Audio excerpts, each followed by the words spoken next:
Hey, it's Sunday, and so by that I mean let's play D&D. Welcome everybody to the Wily Hobbit Network syndicate group. Oh, look at this. We got 3 subs and a hype train to kick things off. Thanks very much to Doc Shoulder, also known as Daryl Nimblebottom, to Blarg, that's Chris, WikiVA, and to Hebney, Dave, for those subs. So very nice. I will try not to point out that I haven't seen a sub come from Carl or Tim yet this afternoon, but that I don't think that should bother you. Please don't feel any pressure to. I'm just kidding. They're already subs. It's just not their week. Hey, welcome aboard. Yeah, we're gonna play some Greyhawk D&D here in a few minutes, and we're excited about that because well, we like it, and sometimes we're pretty good at it. And if I remember correctly, as the dungeon master, I should, but I don't always. We have combat happening. But we'll get to that in just a minute. Let's go around the room and let's welcome back. It's been a session since we've had Enoch Pratt amongst us playing Baldwin O'Farrell. Tell us a little bit about Baldwin there, Tim. Yeah, so I'm Enoch Pratt. That's my handle on Twitch and Discord and places like that. I am proud to be back after a week away, or well, it's been longer than a week. I missed the last session due to illness. Glad to be back. Yes, I played the Dwarven Swashbuckler, Baldwin O'Farrell, creator of Podka, a very tasty beverage. But has it actually been created? It's been discussed, it's been marketed, it's been promoted, but do we have any? Samples We're taking pre-sales, right? Of my experimental stuff. It's a little strong right now. It's not. It doesn't have any of the parsnip in it. It's just all alcohol. Yeah, it's not exactly what you would call smooth at the moment. But I mean, we could sample it, after we are victorious in this battle. So there's that going for us. So you'll find in the chat, I'm putting Baldwin's Instagram. Yes. Feel free to check that out. But yeah, definitely glad to be back. Thank you, Scott, for running my character last time, and I managed to not get you killed. Yeah, I kind of have a policy as a DM. I just think it would suck if you came back from being sick or away or doing life things and you had to re-roll a character or roll up a new character. So I try to get involved in the combat if there is any, and try to keep them out of the narrative just so you don't miss anything. Just because I feel like that would suck. Like, oh yeah, so we had a really great session and your character's dead. I just feel like that would be El Stinko. But most of all, I'm super glad that you're back healthy and back among us. So that is super great. Excellent. All right, let's keep going around the horn. Let's talk to our everybody's favorite goblin linguist, thief. What is it, Inquisitor? Something? I don't know. Maybe you should tell us instead of me saying all the things wrong. Sure. Hey, everybody. I'm Chris, WikiBA on Discord and Twitch. I play Blarg, who is a rogue mastermind linguist. That's it. Mastermind linguist. Obviously, I'm a metagamer. Very powerful combination. And just sometimes Blarg is known as Jonathan Cumberbunch. Sometimes he's known as Grog. Sometimes he's known as other things. Yet to be revealed things. Yeah.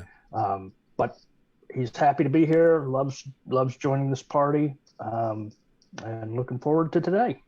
He's such a deep character. Deep goblin. Yeah. Yes, very. Yes. Very deep. Yeah. Very deep. Multifaceted. Yeah. As was mentioned earlier. Yes. Yep. All right. And the lone wizard in the party. Eridith. What's Two that? rogues and a wizard. In a trench coat. Wizard. Yes. Hello, friends. I am Carl. I'm Carnage. Score. I play the not wizard of the group, Eridith Carwin, the mysterious Shadar-kai arcane archer from the Shadowfall. Yes. He's wizard-like. No. Pointy hat or something? What was it again? With the little moons and the stars on it? No? He's wizard. He's wizard. No robe. A wizard adjacent. Wizard adjacent. He knows a wizard. No. And Get to the bottom of this. Yeah. not coming up. Can you keep You gotta that get over it. your face, though? That was a great effect. Wow. Jeez, this guy. Woo! If Invisibility. I want that kind of abuse from my family, thank you very much. Nice, nice. You keep coming back every week, though, Carl. Yep. He loves I'm a- us. The punishment. He loves us, and we love him. Yes, so Shatter Kai, Arcane Archer. He just so happens that he gets some pretty cool arcane abilities, and he might have taken a feat. And so there have been some assumptions made that he might be a wizard, but he insists. Some assumptions have been clung to Yes. very Yes. well. All right, let's keep going around the group here. We got good old Daryl Nimblebottom, the Hobbit dwarf. That's correct. So my name's Bob, Doc Shoulder on Discord, and I'm playing Daryl Nimblebottom, who is a dwarf Tempest cleric who comes from the Vespi Forest. Grew up with a group of hobbits and came to take his brother Bingo's place in this party, and he's been happy.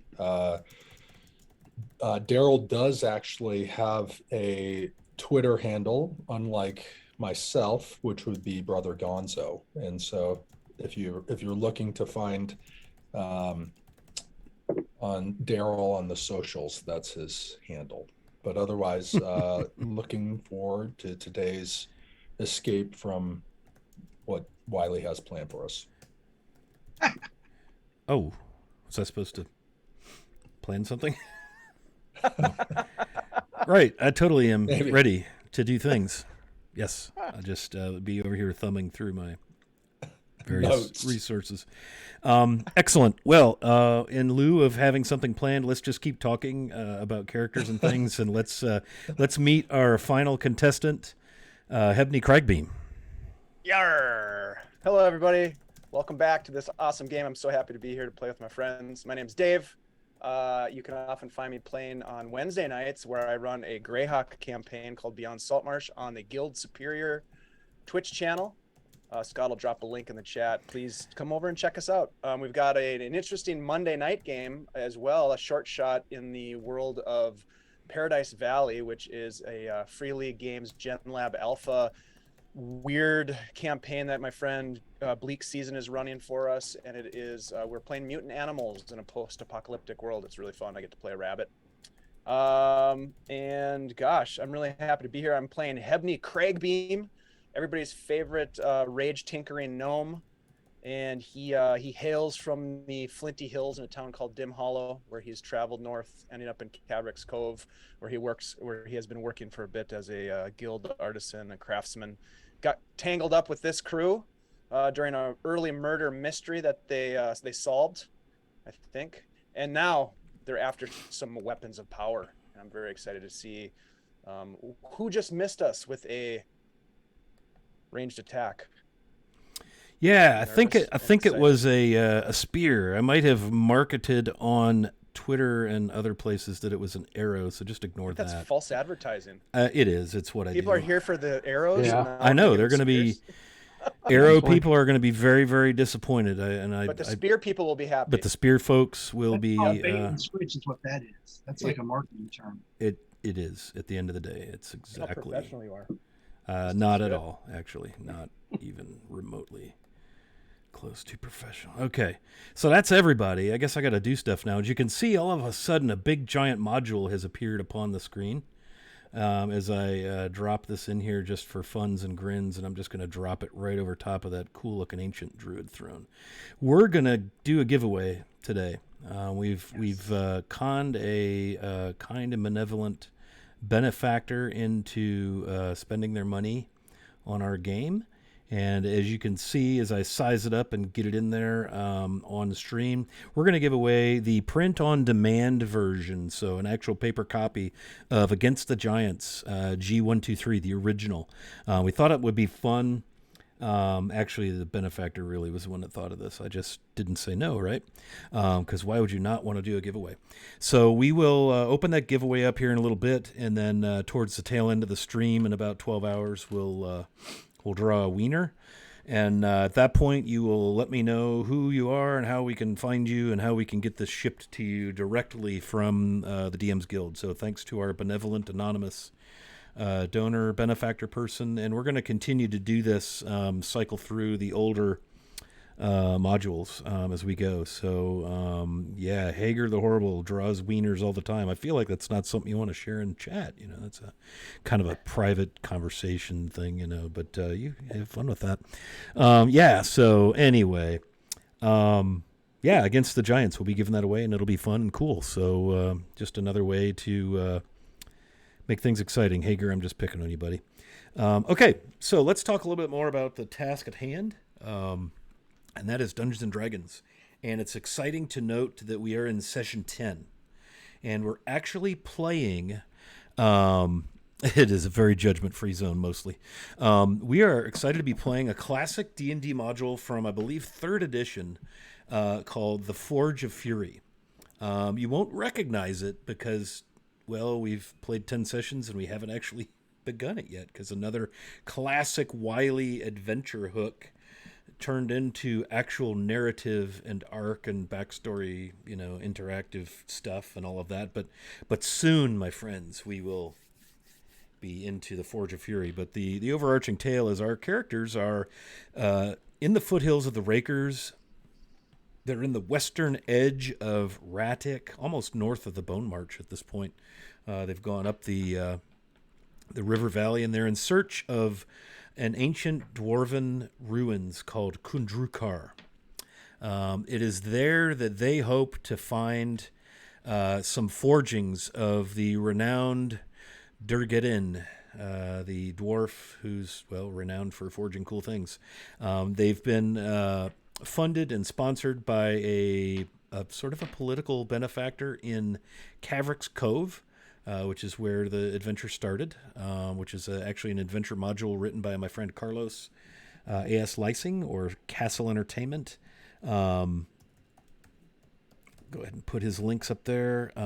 So we started our game there, and we've moved westward to the Rakers, and they're looking for this ruins in hopes of finding some remnants or some maybe magical secrets, so forth and such, of the forged weapons and items.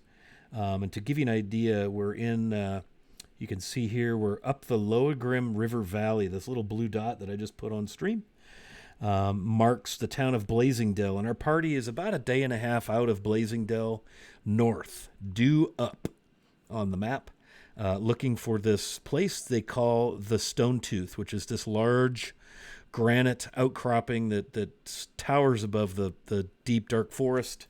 And it is rumored that right in plain sight, that rocky outcropping actually houses the entrance to Kundrukar and the secrets of Durgedin. So that is where we are. And last session, the party had found this ancient... It's almost like an inverse grove, if you will. Like a druid has a grove of trees. This is actually a clearing in this dense, wintry landscape. A lot of evergreens, firs, hemlocks, pines, cedars, a lot of oaks, elms, birches, hickories also. But very dense, dark forest. And they came across this stone archway that marks the entrance to this 60-foot diameter ring of twisted, gnarled, dark oak trees. And in the center of this opening was this particularly large oak tree. And long story short, things aren't always what they seem. And as the party entered, they were put upon by a group of vines, thorny, twisted, evil, bent on their destruction sort of vine things. Once they managed to beat those back and get to the main big oak, it turned on them and attacked them. And what we had here was a full-on melee combat with vine blights and a tree blight, as they were identified once the sounds of battle were calmed, as our party won the day. Eridith, with his knowledge from the Shadowfell as a ranger, archer, arcane archer. That's actually a fighter class, isn't it? Yeah. Anyway, he was able to identify the tree blight and the vine blights. And the party found amongst all of the debris and vines and thorns and hackberries and all of that, behind the main oak, there was this big sort of pile of all of this, growth and overgrowth in this clearing. They cleared it away and they revealed this throne. Ancient, looks like it's carved right out of the trunk of what might have been an even bigger oak. Very similar. And as they were inspecting the throne, actually Hebney had crawled upon it, as gnome barbarians are wont to do. Very fearless. A spear entered the scene from the south, from the direction of the stone archway that enters into this anti-grove, if you will, this clearing. And a spear clattered just above Hebney's head against the throne. And the party turned to see, and they saw a large silhouette standing in the archway, the stone archway, words.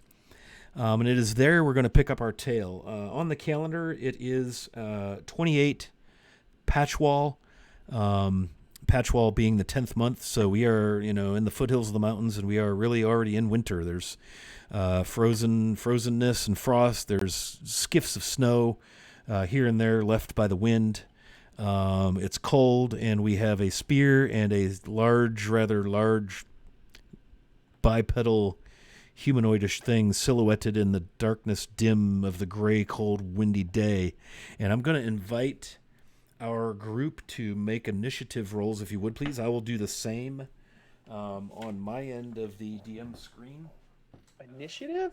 Initiative, Oh, yes. yeah! Yes.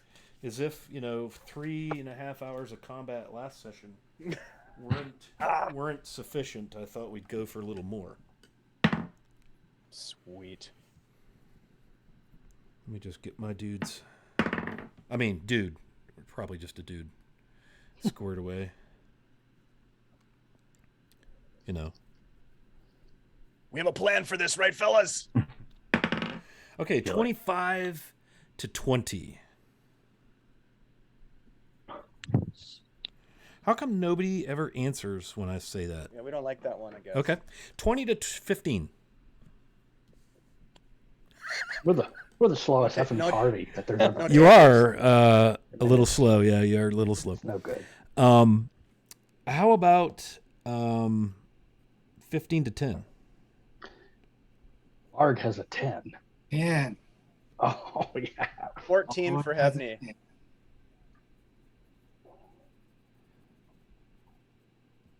And Blarg has a 10? Yep. Blarg, what's your dex? And Baldwin, what's your dex? I have a 17. I have a 14. Okay, so we'll let Blarg with his 17 dex go ahead of Baldwin O'Farrell with his 14 dex. How about 10 to 5? 7. Because I have those high fighter trained battle reflexes. I'm going, huh? Daryl, is your mic on? Still, because you're muted there. There you go. 4. Okay, just want to make sure. The wizard took his voice. I'm getting out my bad rolls. Hey, if you're going to whiff on a D20 roll, you might as well do it on an initiative. Do it on initiative, yeah. Right? And welcome to our longtime friend and supporter, Dave Hay Wilson. He plays in our Monday evening game, which we will be playing tomorrow night, barring any unforeseen confrugalties. But task at hand, we have something resembling combat upon us. And Hebney, with your 14, you are actually first to go as a spear clatters off of the front face of the top of the throne just above your head. All right. Boy, I'm going to look over to see if I can see where the spear came from and if I can identify what kind of threat it is. Okay. Roll perception. Again, it's not a bright day out. You're in a clearing, but the assailant is standing in the archway, and with a 4, it looks like it's a bipedal humanoid. as a gnome, and this is, again, thanks to Hagar, the Horrible, reminding us this is a judgment-free zone, but as a gnome, everything looks rather large to you, so it's hard for you to really discern, detail in the grayscale of, it's 30 feet from you, it's kind of darkish. There's your party members, there's the boughs and branches of the felled 30-plus foot tall twisted oak tree blight. You just can't really tell, other than to say that it probably definitely came from that direction. You would assume. Plus, you could tell because the spear actually came from that direction. Right. Dave. And it seemed as though it was intended for me. It seems as though, because Yeah. it came right at you, just missing above your head. So it does pay to be diminutive in stature on occasion. And I'd like to thank my friend Dave Hay Wilson flinging around those long bottom leaves. Thank you for that. And Thank you you. may all mark an advantage onto your character sheets. Thanks, Dave. Long bottom leaves are like, Thanks, Dave. twitchy chat points you earn. So click that long bottom at the bottom of chat, see what you got. And you can always help the party. The party currently has 35 plus 2s. And I have 13 advantages. 14, 15, and 16 coming in from Dave. He has seen me roll dice, and he knows that advantages are necessary where I come from. So thank you, Hey Wilson. Okay, so yeah, you've got this figure in the archway. What would you like to do, Hebney? I imagine that the adrenaline is still pumping through my veins, but that my rage has subsided from the last bit of combat. Okay. Knowing that spear was intended for me and that this is game on, it ain't over yet. He's just gonna shout out, "We got company, boys!" And then I'm gonna bonus action rage as the blood vessels on his temple pop out again. Sweat starts to fall. He kind of swings his warhammer around like this. And then I'm going to do like a leap off of the throne. Can I close the distance between myself and this? Yeah. And you said you're raging, right? Yep. Yeah, I know there isn't a mechanic that adds to your speed for rage, but you're a angry little pisser. So I'm going to say that you're not going to be slowed down at all by any of the bramble and thorny vineness and all of that that's between you and the assailant. I know you get 25 feet of movement as a gnome. Yes, I have 25 Yeah, feet. so you're going to be at 5 feet. So I would say that is within your reach at this point, given the fact that you're blood pounding, rushing through your ears, seething with rage as you've been attacked by a spear. And as you approach, you realize you're looking up at a sort of a tusked, hairy, gnarled, warty-faced, rather large, stinky as you get closer, orc, who is snarling and apparently, I don't know if you speak orc or are familiar with orcs to what degree, but he appears to be mocking you in some way as he draws his great axe, not really doing it with any sense of urgency, as if he expects to easily cleave you when you arrive. You may take your turn. Mm-hmm. I've fought against orcs before. This one looks different, I imagine, to some extent. Nah, he just is an orc. Yeah. He's got the patches of hide and leather, and some of it's tied on, some of it, he's got bones and jawbones sticking out like as a shoulder pad on one side. Just very tribal looking dude. He's got a great axe. There's a javelin strapped to his back, and as you approach, you could see other shadows behind him, and it looks like he's probably not the only orc that you're probably going to have to deal with. Well, shit. Now, if we had the time, we'd go deep into Hebney's backstory and why he has a dislike for orcs. But we'll just focus on what's going on now. When I rage as a wild magic barbarian, things happen. And as it turns out, as I race towards this orc with my rage turning on, a bolt of light shoots from my chest. Another creature of my choice, this orc fella that I can see, must make a con save. Oh, all right. I know how to do that. That's the big many-faceted die, right? Yeah. Yep. Con save? All right. Yep. Ooh, orcs have good constitution. I rolled a 16 on the die with my modifier. That's a 19. Yeah, he definitely saves. Okay. Darn, right? Yep, darn. So the radiant energy does nothing, but that's okay. I still run up and take a couple swings at him. Okay, With my- so yeah, this light kind of illuminates, and you can see there's at least 2 more orcs behind him, and they're all kind of like, oh, kind I of. was really a little hoping Blarg would surprised. win initiative. I thought when he makes the save, all the other orcs behind die. Right? No, But I thought that's what I thought the rule. but That's how 5th edition works. if Can you I, were so I can see all those guys behind. if you were the DM, you could certainly make that the case. I'm swinging. You could see a couple of orcs behind him. Yes, Yep, I'm gonna go for his knees. that's the bee's knees right there. Yeah, I'm gonna use Hey Wilson's advantage. I really wish Blarg had gone first. All right, here we go. Come on, Hebney. That's only a 19 to hit. Okay. 19 against armor class orc, which is sorry, I got a lot of pages going here. There we go. He's got just hide armor, so it's an AC of 13. So you have hit the orc. Fantastic. So, oh, that's good. That's going to be 18 bludgeoning damage of the magical variety. Tell me what it looks like Oh. Well, when you end this guy. interestingly enough, as I come in, I'm so small, I smack him in the knee, shattering his knee.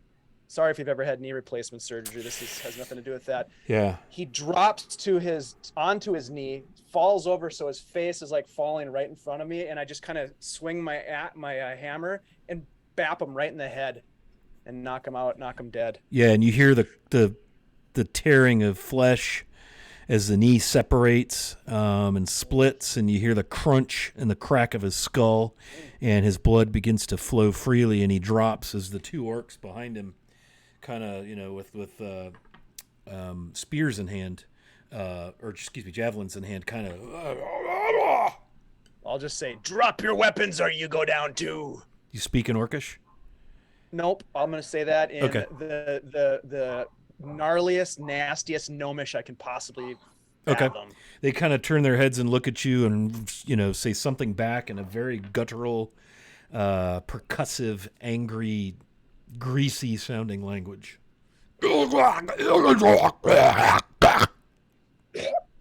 Kapla. Oh, wait, that's Klingon. Okay. Anything else, Hebney? That's it. That's all I can do. Very good. Okay. Let's see something here. I'm just... whoops, I dropped a dice there. Gosh, that's weird.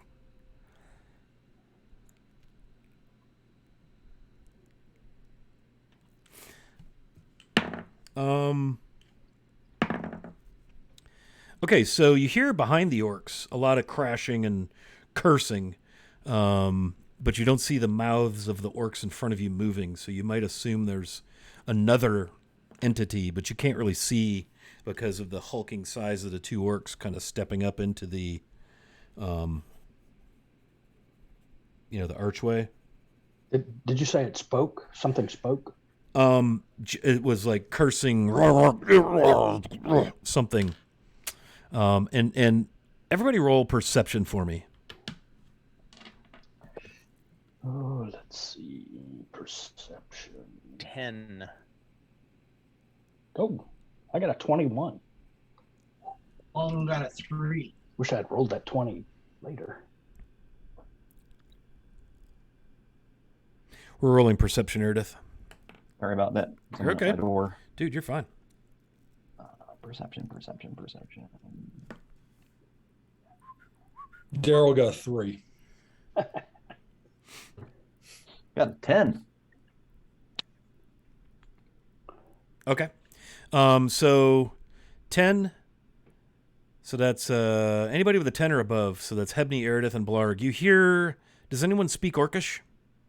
Baldwin speaks Orcish. Blarg I does do. too. Okay. Yeah, so Blarg and Erdith definitely catch this. Baldwin, you didn't really hear it. You hear the sound moving as you're looking back at the stone arch. It's moving to the left, like it's kind of circling, maybe to flank, and you hear it barking orders. Go over there, through the arch. And in fact, Baldwin and Daryl, you begin to hear it as well, as it sounds like some kind of a call to arms, or a command, or some sort of direction is being given from outside the grove, as the two orcs in the arch snarl, standing over Hebney, and it is Blarg's turn. How far away are the orcs from Blarg? So you guys are probably about 25 feet, because you're at or near the throne, which is right about midway in the clearing, and the clearing is 60 across. So you're give or take about 25 feet from the arch, which is in the south 6 p.m. Location on the clock face in the south. And then is it going to take me? Is this still difficult terrain? Not anymore, because the blights are down. When they're moving about and grabbing and all of that, it makes it difficult terrain. It's still a pain in the ass, but it's not mechanically difficult terrain. Other than the two orcs in the archway, can Blarg see any of the other ones trying to flank? You heard the rustling and the barking of orders coming from the, you can hear through the, just not being quiet at all, and it's barking orders, and it sounds by your turn like it's almost behind at the top of the circle, and that's what you hear, besides the two orcs in the archway growling and snarling at the gnome. But I don't see anything else other than those two. You are correct, sir. Okay. Well, let me ask you this. Are your eyes following your ears when that thing moves around? Are you trying to visually track it, or are you just hearing it? I'm trying to track it. Okay, to see if go I ahead can see it. and roll perception again then. Well, that time I got a 3. Okay, yeah. I mean, you can see maybe some shadow changes in the distance. Again, it's kind of grayscale day. There's no really good sunlight, and whatever's out there is outside the circle and in the thick forest brush, but it's very apparent to you that something fairly decent sized is tromping its way quickly around the outside of the circle of oaks. All right, so Blarg is going to shout out, watch your flanks, and then he's going to gosh, what am I going to do? Do something linguistically. That should be good. Combat versus orcs. I just spoke in common. Yeah. So, well, I guess you did then, yeah. So they need to make a death saving throw. Right, death magic, yeah. Isn't that what the linguist does? Right, yeah. Oh, totally. I thought that's what it did when I took the feat. Gosh, what am I going to do? I think I'm going to, I'm going to bonus action the sword.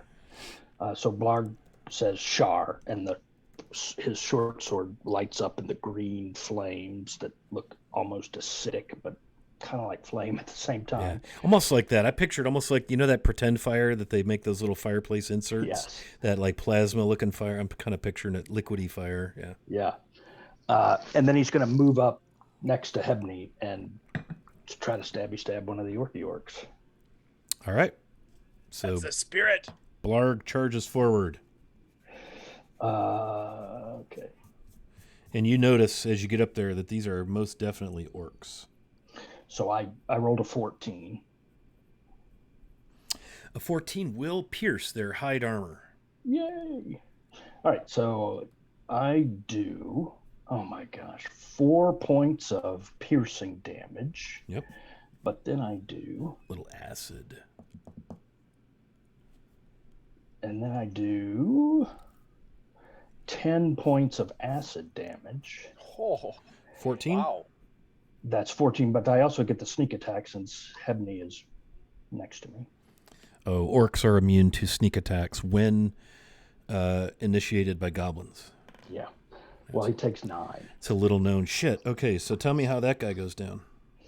Blarg races up next to Hebney, and he takes his takes his short sword and just pierces through that hide armor, and you can hear into the orc's belly, and you can hear the sizzle of flesh burning, and you can start to smell it as the acid burns away the flesh.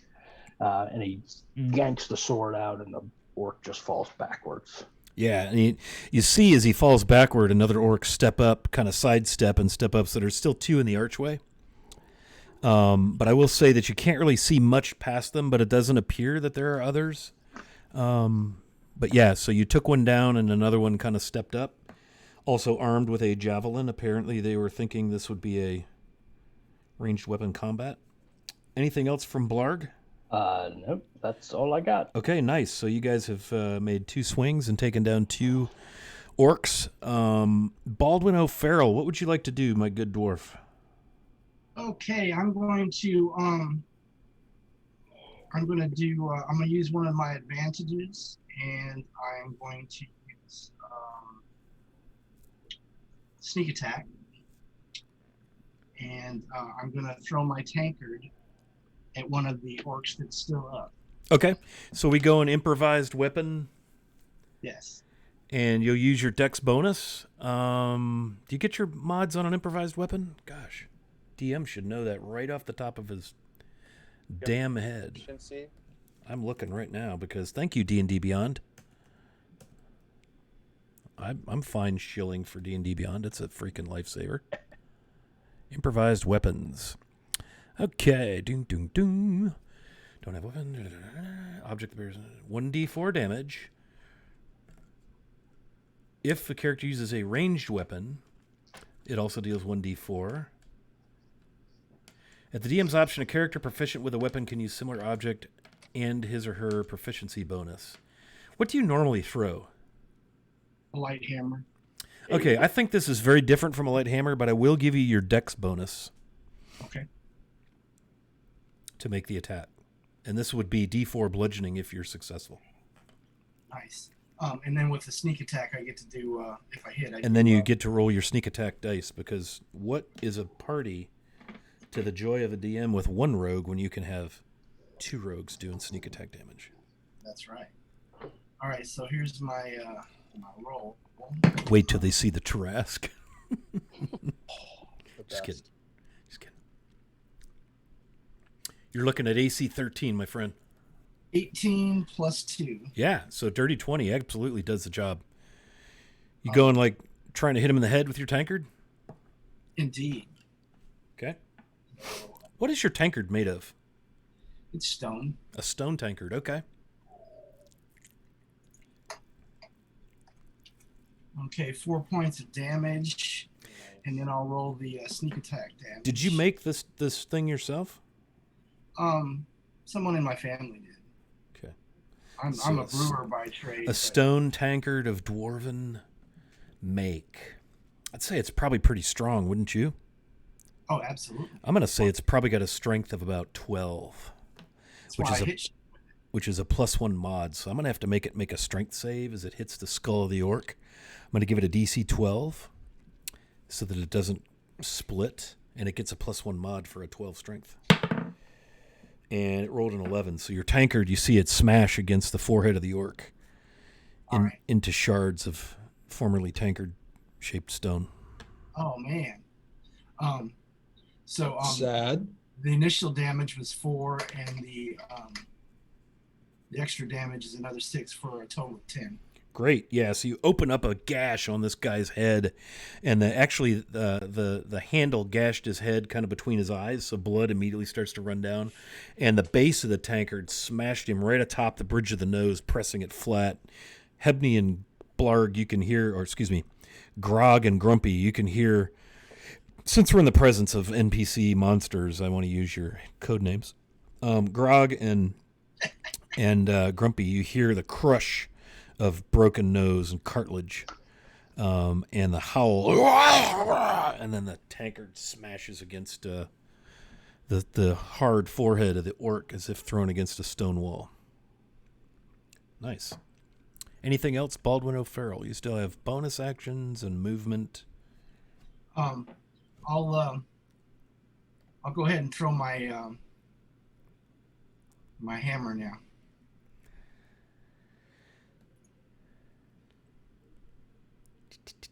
All right, do it, man. That's an 8 to hit. That is a miss. All right. So it just hits him in the midsection and kind of falls right there.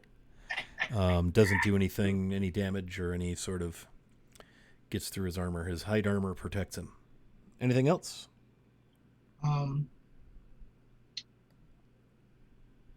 Well, I could get my sling going. I could hit him with that. Well, that would be 3 attacks. That would be really impressive. Yeah, I don't think I have 3 attacks. I don't think you do have 3 attacks. But that's what I'll prep next. Okay. Very good. All right. It is now the orc's turn. And they stand over Hebney and Blarg. One is going to attempt to run Hebney through with a javelin, seemingly inspired by some means. It's going to roll with advantage. It just lines you up. And I'm curious, does a dirty 20 pierce your armor class, Hebney? Indeed, it does. All right, so 4 piercing from the javelin strike as he tries to, basically, it looks like he's trying to pin you to the ground, just two-handed.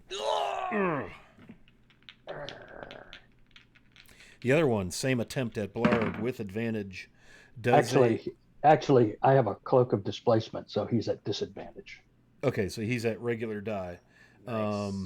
Okay, so, all right. I'm going to roll a d6 to see which die I have to, because I rolled 2 die together, and they are different numbers. So odds, I'll take the high number. Evens, I'll take the lower number as my single roll, rather than re-roll and risk rolling higher. Does that seem like a fair arbitration? That's it. That seems okay to me. Okay, what did I say? Odd, the higher number, even, the lower number. I don't. That is a even. Okay, so that means lower. 7 plus 5 is 12. That misses. Okay, Thank so God. javelin sticks in the ground, and I'm picturing like your dexterity. You kind of just quickly roll, because these guys aren't like super, quick dudes, and he's just, two-handed trying to skewer you to the ground. And he almost appears enraged at the sight of a goblin. In fact, you hear him say the word for goblin in Orcish. And that is their turn. Irideth, it is your turn.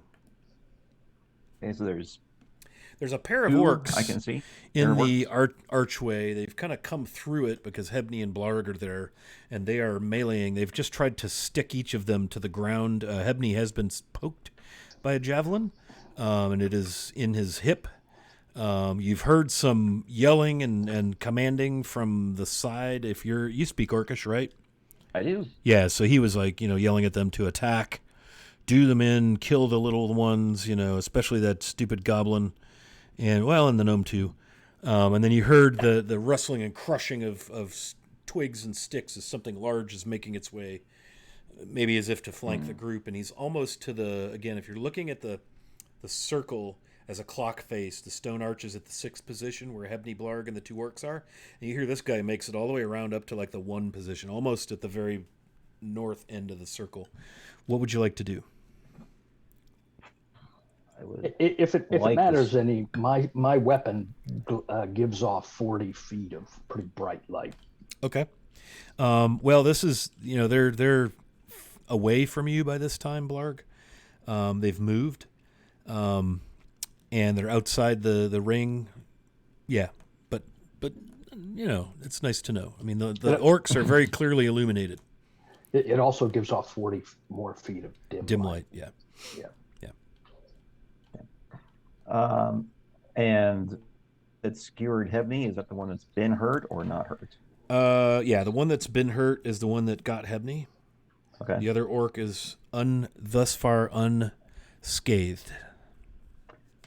Okay. They've already had their turn, so I'm going to just end the one that tried to end Hebney. Okay. So you're going to fire one of those arrow things? I'm going to fire one of those arrow things. I'm an archer, not a wizard. That's it. Assuming that's a... I didn't hear Yes, what it is. you broke up a little bit. I'll try rebooting when we break. I don't know what's. Yeah, it's okay. I It's got workable. 17 to hit. Yeah, that definitely hits. Okay. Plus 1 necrotic. Total of 9. Total of 9. Okay, describe what it looks like as you fire an arrow and you drop this orc where he stands. So this is the one he's kind of smashed in by a tankard. Yes, he's been hit by a tankard. He stabbed Hebney with his javelin, and he has a big, notched great axe at his belt, and he's now deceased. Because as his blood was running down his face from the tankard, and he leans down. He looks looks at me right as the arrow goes right into his broken him. Right into his broken nose port. Very nice. Yeah, and he drops. Good, great shot. Nose hole. I'm gonna bonus action my second win. Take some hit points here because I might be feeling it might be important. Okay. Nah, you're not gonna need hit points. It's fine. Everything is fine. Everything's fine. Everything is Okay. indeed fine. Okay, I gain back 12. I'll take it. Okay, that seems pretty cool. So I'm unfortunately. Okay, so Erideth, Baldwin, and Daryl remain kind of at the center, maybe 5 feet south of center in the circle, amidst the brush and the debris and the felled tree blight, as this battle takes place down in the stone archway at the south end of the circle. It is Daryl's turn. We've reached the bottom of the order, Daryl. You may now play Dungeons and Dragons. Oh, great. I feel like the 10th man here on the baseball team, but The game's not even over. Put me in, I coach. know. That's right. How many orcs do I see left? You see an orc Is it- standing in the archway. He is yet to have so taken just- any damage. Yeah, there's 3 deceased orcs. Right. And you would have heard the bellowing and yelling from your left, from the east. Okay. But you were not really perceptive enough to see or hear any movement. Okay. And he is how far away from me? The orc? Yeah. About 25 feet as the crow flies. Okay. Also as the dwarf runs. As the dwarf runs, your exact 25 feet. That's my speed. So Daryl will cast actually Sacred Flame. So he will kind of raise his hand up to the sky and say a small couple sentences to his god, and then like he's pulling flame from the sky, he's gonna extend his arm out towards the orc in the archway. The orc must make a dex saving throw, dex of 12. Dex saving throw, and orcs known for their dexterityness. And I got to hit a 12. I hit a 12. 13. So There I you go. believe I've saved. The flame fizzles out as it comes towards the orc. And Okay. probably he laughs at me. But it was cool. It was cool. It looked really cool. That's pretty much his turn. The only other thing that so how far away is Blarg from me? About 20 feet. They're in melee right there, kind of just inside the stone arch. So somewhere between Got it. 20-25 feet. And Hebney is right there. They're 2 of the smallest of the party, yet 2 of the bravest, as they've rushed Okay. headlong into battle with the fierce ferocity of these stinky, nasty orcs. So is there any chance that Daryl could run up to Blarg and tap him with his staff of healing just to give him a little extra boost, or is that kind of outside my options at this point? You could get there. But I'd have to heal him the I next think round. the staff of healing, let me just check real quick, but I think that's probably an action to use it. Staff I think you're probably right. of healing. You can use an action, Yeah. to expend one or more. So Yeah, not any I'm bonus guessing you've action, got to so- probably be kind of focused. That's why they make it an Yeah. action, like very deliberate. There's probably a magic word, No problem. open So, septuagenarian, something like that. Sure. So that's the only thing that he'll do. He'll run up to him to get close enough to heal him. Sweet. Okay, so now we have Daryl, Blarg, and Hebney up at the arch with one orc left. And it is back to the top of the order. Hebney, what would you like to do? You've been stabbed with a javelin. You're raging. You're cranky. And in fact, your name for this purpose is Grumpy. What would you like to do? Yeah. This is probably the grumpiest you've seen Hebney. He's got a javelin sticking through his lower left abdomen near his hip, just all the way through. And he is really mad. He watches as Eredith drops the orc in front of him, and then he's going to spring into action. He's going to go for the knees of the orc in front of Blarg. Nice. And I'm hoping for that sweet sneak attack damage. Oh, wait, I'm not a rogue. I was all but I set did to be roll like, oh, yeah, natural don't forget. 20. Nat So 20. that helps. Yeah. Oh, nice. Well done. What I does that do? sense a Yeah. cinematic moment. So Nat 20 gives you full damage. So it's Okay, so the highest 10. number on your damage die plus all your mods. Then you get to roll the damage die again and add it to that number. Not so good. I rolled a 1 on the die, but that's okay. So 11 plus 19 total bludgeoning damage of Yikes. the magical type. Oh boy. Why don't you go ahead and give me a good cinematic description of what just happened? I'm gonna go for the knee again, but I'm gonna kind of miss it, and I'm gonna hit the femur, and it's just gonna snap Yeah. as he falls down. I just kind of follow up again with a swing to the head, but this time the head just pops off and goes rolling. Nice. Yeah, a little golf shot there. Mhm. Throwing darts up at the cup there. Yeah. I'm picturing like a, Lawrence Taylor meets Joe Theismann snap on the femur. For those of you who remember that Ow. delicious bit of footage. Woo. And down he goes. The great axe falls, javelin. And he's down. And that's that. There are no more orcs alive. As this guy drops, you are probably inclined to look, beyond. You don't see anything in the forest. Again, the forest is very dense, dark, and thick beyond the opening in the archway. But you very clearly do not see anything right there, around. I'm gonna grab the javelin. After I do that, I'm just gonna yank it out. Okay. And I'm gonna just be like, "Fuck, I hate orcs," and just snap it over my knee and throw it down on the bottom. All right. Make a strength roll.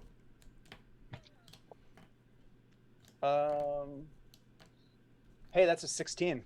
Yeah.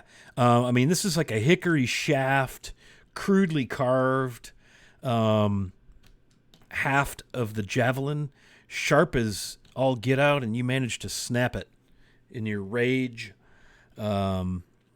which is pretty damn impressive. Blarg, you're probably maybe just a little bit alarmed. Daryl, you as well. You're like, damn, yikes, dude, as you snap this hickory shafted homemade javelin. As the rage starts to subside, though, Hebney does fall to the ground and sits down. I'm going to roll some percentile dice as a moment of flavor, y'all. And I'm going to say there's a 37% chance that you've just created a gnome-sized javelin by snapping the orc-sized javelin. Oh, I got triple zeros. That's 100, so oh well. I feel like I just ruined a really great percentile roll right there. Yeah, okay. So, but you did. You snapped it. No problemo. Okay. Roll perception. And I would say everybody would go ahead and roll perception. If memory serves, I have Baldwin and Eredith still near to the throne, about 25 feet from the southern edge of the clearing, and everybody else is down at the arch. I have an 8. Blarg got a 20. 18 for Hebney. What'd you get, Meredith? Eredith? 11. Meredith. Meredith, sorry about that. Meredith. Oh my god. Totally, I swear to God. I know I hammer you a lot, dude. That was an absolute honest. That's why we think he's a wizard, because we were expecting Meredith. Meredith the wizard. Oh God. That's your new Meredith code is the name. wizard. That's not going to stick. I'm sure of it. Yeah, we got a new code name for the next one. The next subversive plot twist. Yeah. Daryl, how'd you do on your? You're muted, by the way. 14. Okay. 14. Yeah. So all of you hear this bellow, crashing of underbrush from the north end of the clearing, as this enraged-looking, seething, spittle, huge chainmail-wearing orc, bigger than the other two, comes with a great axe and a spear, charging the group at the center of the grove clearing, and he moves to Aridith and Baldwin, and he's going to drop his spear as he gets there, and he's going to take a swing, one at each of you, with his great axe. So here he comes with a swing at Aridith, and I'm going to use advantage because I'm just feeling like I really want to get something exciting to happen. We left our wizard vulnerable. 23. Barely beats my 16. Okay. So he's going to roll D8 and then another D8 because he gets Grummish's Fury when he hits with a weapon attack. It's D12 plus D8. My bad. How could I have missed that? D8s are fine if you want to stick with the D8. Okay, 6 and 6 is 12. 12 damages. And this is slashing as a big notched, huge great axe comes swinging down. Hey, KY Hawkeye, thanks, my dude. He's given everybody an advantage, including the Dungeon Master, so I won't even take that last advantage off that I used. But I will use it to strike Baldwin O'Farrell. And yes, please feel free to enjoy the Carnage bleak season with an evil laugh. I love it. Awesome. Coming at you here, Baldwin O'Farrell. I rolled a nat 1 and an 11. 11 plus 6 is 17. Does that hit? Yes, I have a 15. Okay. Can I use my inspiration to counter that? Why not? Let's use your inspiration to force me to re-roll my successful hit. Does that seem fair? Yeah. All right. In fact, let's do it this way. New table rule. Let's roll off. Roll your inspiration dice, and if my roll's higher than your roll, I win. And if your roll's higher than my roll, you win. I almost said I win again. Okay, what's the inspiration? So roll a d20. It's just a straight up contested. That's a new house rule. Somebody capture that, right? Can use inspiration to contest a successful hit. It's roll v roll. Here we go. My d20 roll is a 6. Woo! 13. Oh, who? Oh, 13. Okay, so you yeah. you burned your inspiration to stop me from cutting you in half, no doubt, with a great axe swing as the axe. What are you armored, right? I have like some kind of leather armor or something. Okay, so a lazy ray of sun drops through a rent in the clouds and gleams brightly off your dull, stained, muddy leather armor, somehow blinding him, and he misses you. I'm also wearing a cloak of displacement, so he would have been at disadvantage. I mean, he would have. Well, let's back up a minute then. So I had a 1 and a hit, an 11. So let's back up and let's see if you actually had to use your inspiration. Because if I'm anything, I'm a fair and rightful, righteous, good, and kind. Okay, that's a bit much. you had me until DM. kind. Yeah, exactly. So I'm going to roll a d6, Baldwin. Odd is I keep the high roll, even as I keep the low roll. Okay, to get the disadvantage off of there because I rolled them simultaneously. I rolled an odd, so I do keep the high roll, which then triggers the use of the inspiration. So you're still not hit, but you do not have your inspiration. Does that seem fair? Yep, probably. So again, did the math check out okay, Meredith? Sure. Okay, it looked like you were ciphering there. So again, the little glimmer of light of inspiration from your deity gleams off your highly muddy, dull armor and blinds the orc it appears to be, he's got some feathers and some paint on his face. It looks like he's sort of been maybe granted some kind of rank. And he's got some shinies on a necklace as he steps in, and he's much bigger than the other 4 orcs that you've felled. And he roars over you as the head of his axe embeds into the ground. Okay, that was his turn. It's really cool because they can bonus action aggressive move. I love orcs are fun, man. And then Grimish's Fury gives them extra damage. Okay, that brings up some noise and some what do you call it? Movement from the 9 and the 3 o'clock position, exiting the brush and the oak wall of trees. You see, and I've got him up on stream. I could also maybe drop him in the Discord. You see 2 of these guys come out wielding notched battle axes as they approach, and they're going to run for the arch. They see that the individual who is in the center with Baldwin and Eridith seems to have things in hand by their expert martial estimation. So these 2 dudes who are plate mailed, and again, obviously not very nice plate, but it's all nicked up, and they've got the the red stripes under their eyes, much like the other guy, but they lack the shinies and the feathers, and they come barreling in, using a bonus action to move to get to melee range with Blarg, Daryl, and Hebney. And the first dude's going to take a couple of swings at Daryl. Ruh-roh. That's a 17, and his second attack is a 11. Neither. Okay. Switching D20s, the other one is going to take a swing at Blarg. I have my Cloak of Displacement, which puts him at So that's a 14 and a 15.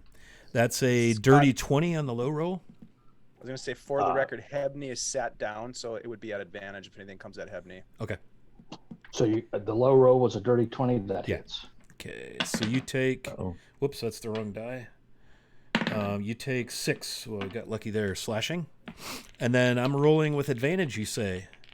Because he's prone. At Hebney, because he's pronified. That is... Ooh, that's a nat 20. Oh, dear. Oh, shit. Why did I keep my mouth shut? I was getting cocky. That's what happened. Yeah. Yeah, I can't really see the nat 20 How there. dare but, me. Trust me. That is... Ooh, I only rolled a 2 on the die roll. So that is... It's all right. That's okay. 18 slashing as a huge two-handed battle axe crashes down upon the angry, formerly known as Hebney gnome. Ouch. And he just stands over you with these huge, you can see the huge tusks. I mean, this dude is pretty much the size of the guy at the center.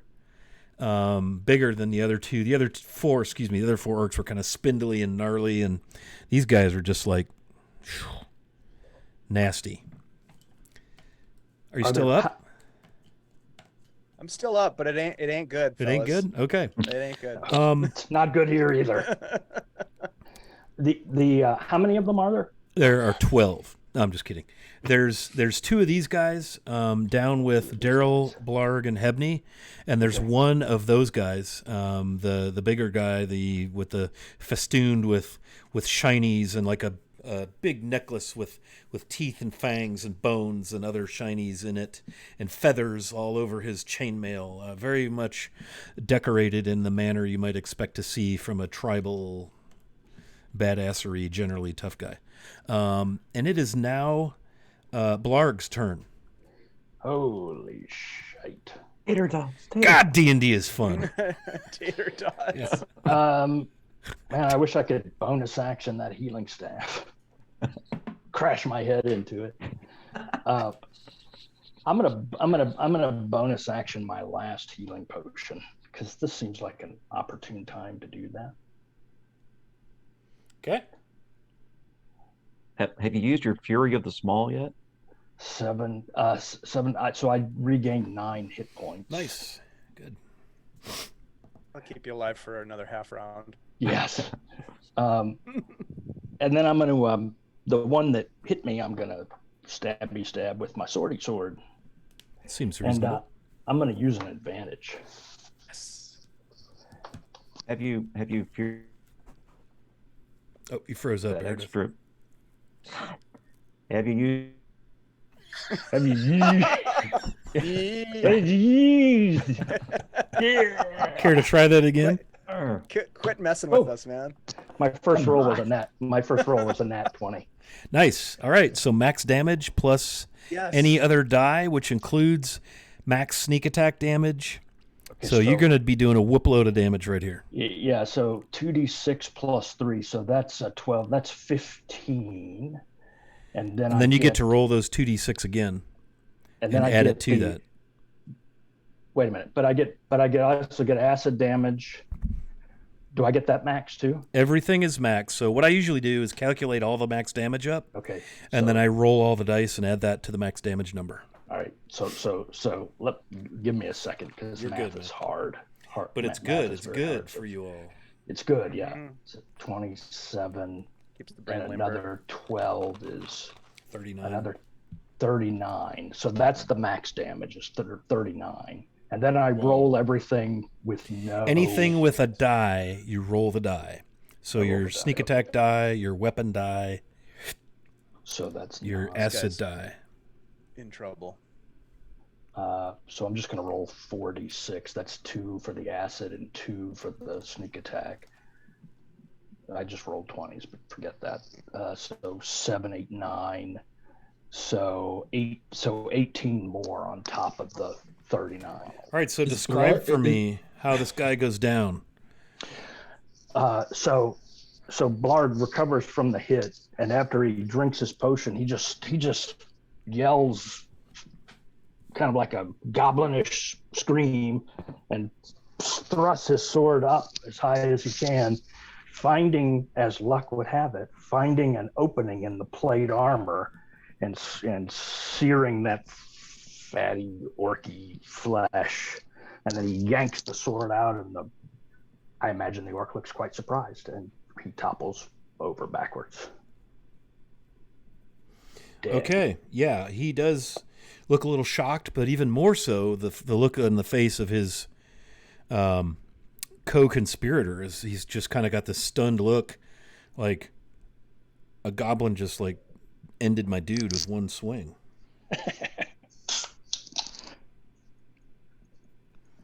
Yeah. Okay. That dude, Not just dude any almost, goblin. That dude almost ended the goblin with one swing. Well, it's a blarg. So, okay. Anything else you'd like to do, Blarg? Any other things you'd like to kill while you're at it? No, I think that's That's good. big deal right there, I think. That was Yeah. quite a fortuitous 'Cause 20. you guys are in it right now. Yeah. By it, I mean combat. Yeah. I think we've been in combat for like 9 sessions. Yeah, this is the second straight session. We're in hour 4.5 of combat. I love it. Yeah, man. Okay. Anything else, Blarg? I know that's all I got. Very nice. That's it. Yeah, just that little thing there. Okay, Mr. O'Farrell, sir. You are kind of standing there looking up at this nasty... He's an orc, kind of like the guy I've got displayed, only again, he's wearing chainmail, he's got feathers, trinkets, he's got this necklace of bone and teeth with like gold pieces and little gems knotted into it. He's got, like I said, chainmail, he's got the war paint under his eyes, this crimson double stripe under each eye, so some sort of, insignia. What do you do? He's just tried to kill you and Eridith with a battle axe. You managed to will his attack away. I'm going to take my battle axe and I scream out, "Here's a kiss for you, runt," and I'm going to attack him with it. Nice.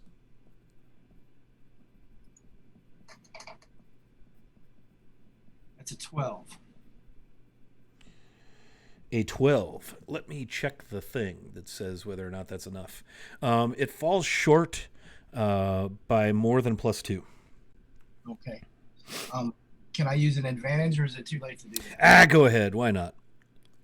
All right, I'm going to roll again.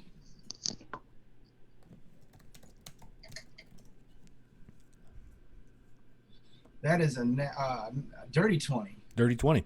That will hit. All right, I'm two-handing the bad boy, so here's my damage. Yeah, boy.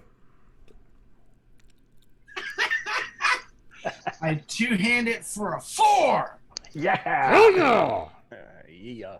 Yeah. Yeah, you feel like his chainmail, slowed the blade enough that it just kind of opened up a scritch. Looks like we got some more advantages coming into the horizon here from our good friend and frequent viewer, Diamond Anvil. And somebody else dropped some advantages earlier. Who was that? That was Cannibal. Cannibal, yeah. Thank you all for supporting our players. Make sure, it looks like one for each player.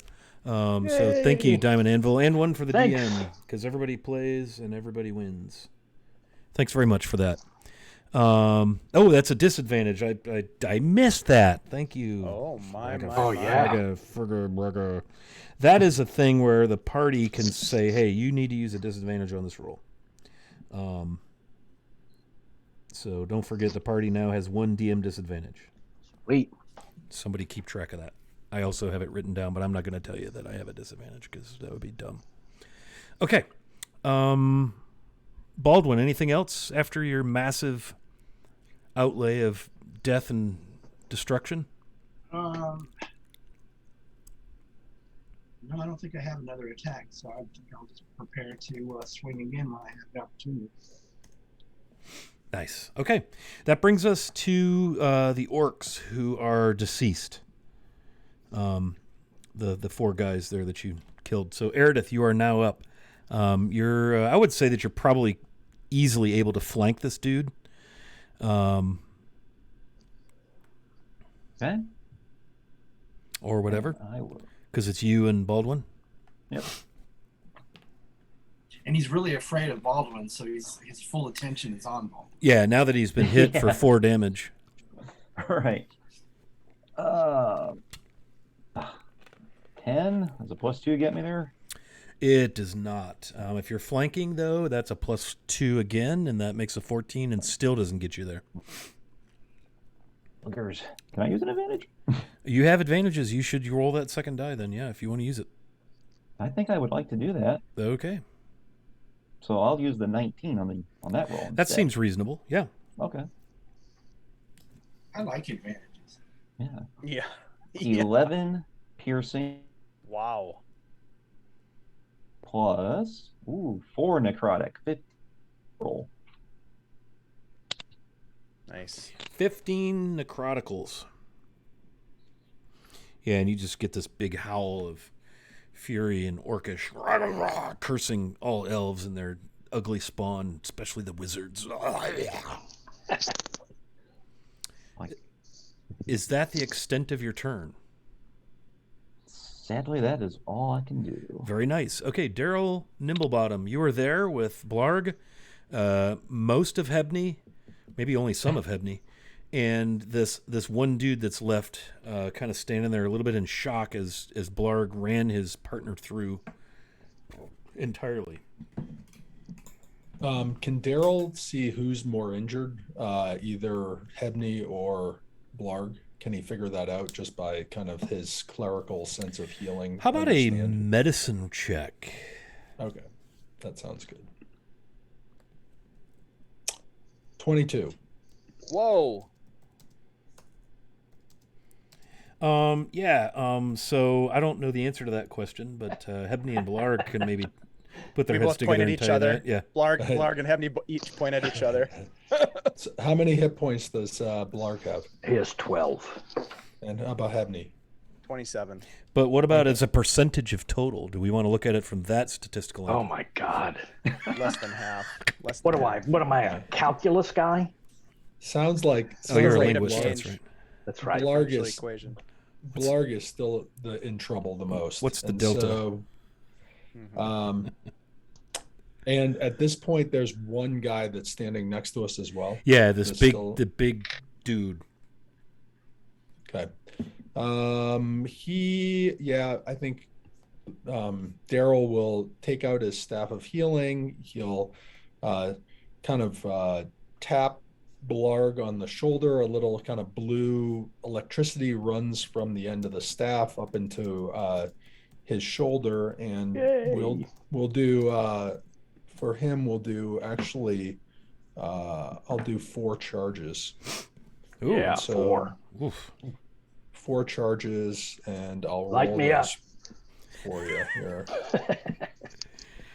Let's see. Light me up. That's awesome. So that's 9 plus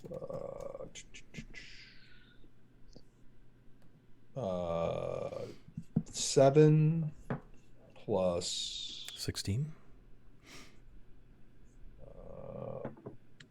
another 9 25. plus 5. 30. 30. Wow. 30 points of healing to That Blarg. is, that is lit up right there. That's right. And at this point, he's standing right next to the orc that is that's still kind of not happy, or is he? Yeah, How far yeah. You away? guys are right there in melee. The 3 of you are there with the big dude in the plate mail. Okay. I think that's it. He's gonna actually he's gonna put his staff away, and then he's gonna ready his warhammer for the next time around if it gets back into action. But that's Excellent. all I can do. Nice, very good. Okay. Very Let's good. see. That was Daryl. That brings us back to the top with what's left of Hebney. I will say that Baldwin O'Farrell, someone has messaged you in Zoom. Go ahead, Hebney. Can you just kind of lay it out? What Hebney's sitting on the ground with having pulled the javelin out, Yeah. thinking that the combat was over, but obviously it's not. What is there someone right over him? Yeah, you've got kind of in the midst of Daryl and Blarg and yourself, this big honking dude, the one that's appearing on stream and in Discord with the plate mail and the battle axe. He's kind of hulking over you. You know, he's got these like crimson stripes under his eyes. And he is looking a little bit stunned as you just saw Blarg drop his identical partner guy. All right. Identical cousins. All right. So here's what's going to happen. I am going to. All right. I'm going to see this guy towering over for me, and I'm going to look for the sweet spot underneath his loincloth, and I'm just going to take a punch right at his balls with my Okay. I have unarmed strike. That's colorful. Yep, I'm going to punch him right in the orc bits. I hope it's a kill shot. I'm going to use an advantage. Thank you, chat, for this opportunity. To stay alive. No, God, I hope this hits. I really do. I really do. I don't know how much damage it does. That's going to be a 18 to hit.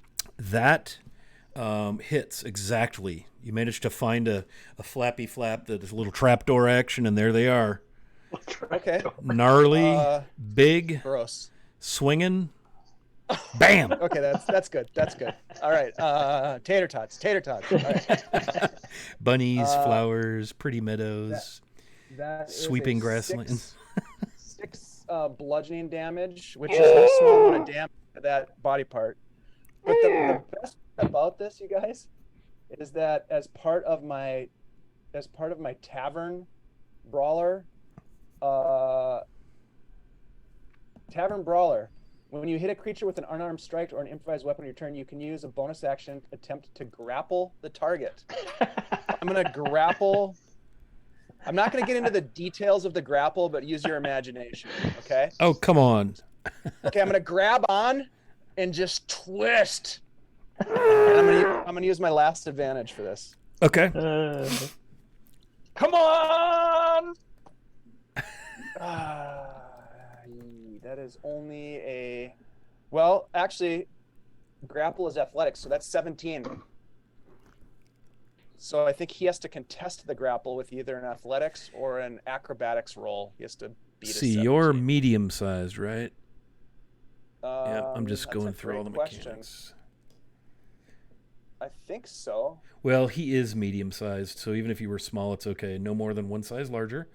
Strength versus strength athletics check contested by target's strength athletics, or dexterity acrobatics. Target chooses the ability. Okay, so I'm going to roll my strength athletics. I rolled a 17. I rolled a 10 plus 4 is 14. So you have successfully grappled. And I think that's what we'll go with, grappled. That's about right. You succeed. Okay. So now he is grappled. 0 speed.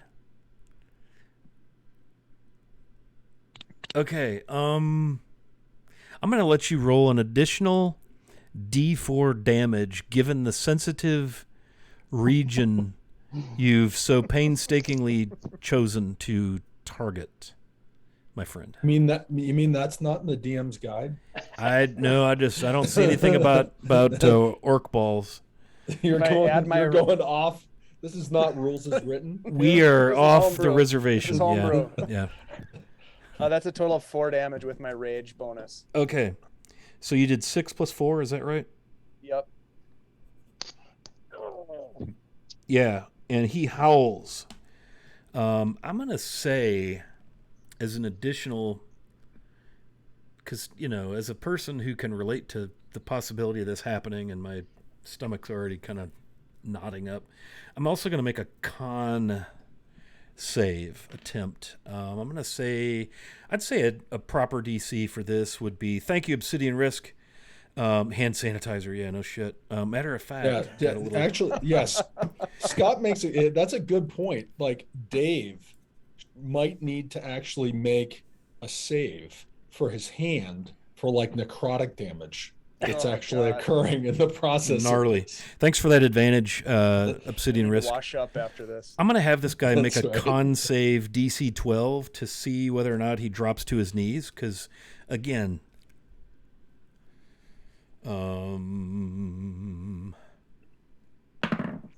That is a 16 plus 4 is dirty 20. No problem. They have an 18 con. So, all right. So he manages to stay on his feet, but he is definitely, yeah. And I'm going to grant you, if you don't have one already, an inspiration for that. If you have one, actually, I'm a inspiration generous guy, and I always allow up to 2 inspirations. So if you do have one, mark an additional. If you do not, you now have one. Thank you. Because that was pretty cool. I'll use my movement because I haven't moved yet. I'm going to use half my movement to stand up, and then I'm going to use the other half of my movement to just pull. Yeah. And that's the end of my turn. Maybe pull yourself up by the. Yep. Not by the bootstraps, but by Right. the, you know what. Some other straps. Okay, that brings us to the dude in the center of the clearing that is with Eridith and Baldwin. Okay, he gets a couple of things here, and those would be great axe attacks. So he's going to make one swing at each of you. So Eridith, this is a 14 coming at you. That is a miss. And Baldwin, this is a shizzle dizzle, an 11 coming at you. And that doesn't hit me. Very well. Okay, so he stands his ground and just kind of curses, highly annoyed at his misses. And that brings us to the dude who's got a gnome hanging from his bits. Sack? Yeah.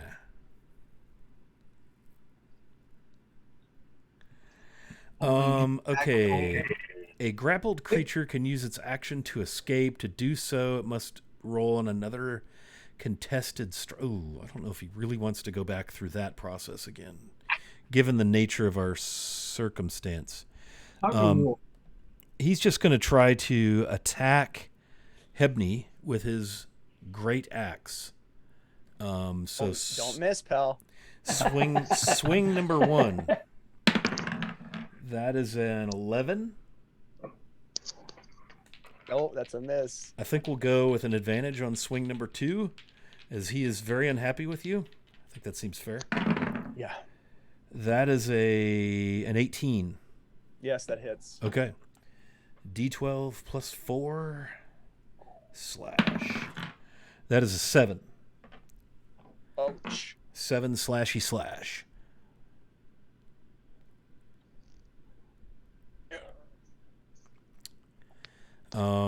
Yeah.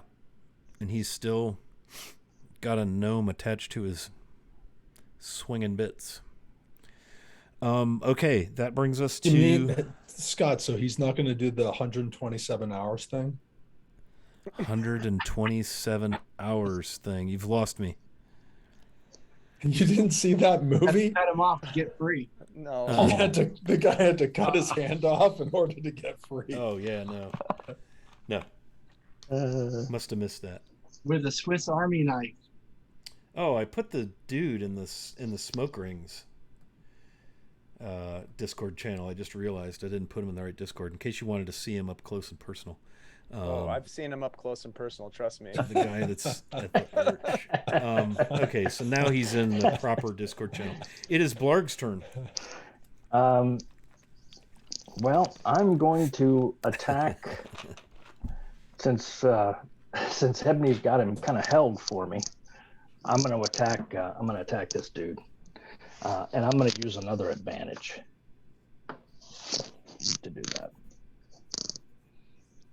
Now I'm going to find my character sheet and get to where I need to be. So a 22. That will hit. And a 15. So a 22. All right, so he takes 7 piercing, and now the acid. Oops, what am I doing? What are you doing? What are you doing?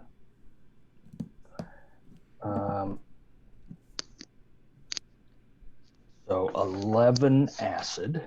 So that's a total of 18 plus the sneak attack,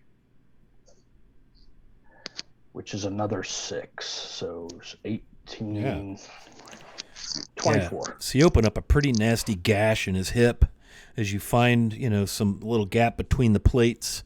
Maybe slice through a little bit of the leather strapping, open up a gash, and he just howls in pain as you guys ravage this dude.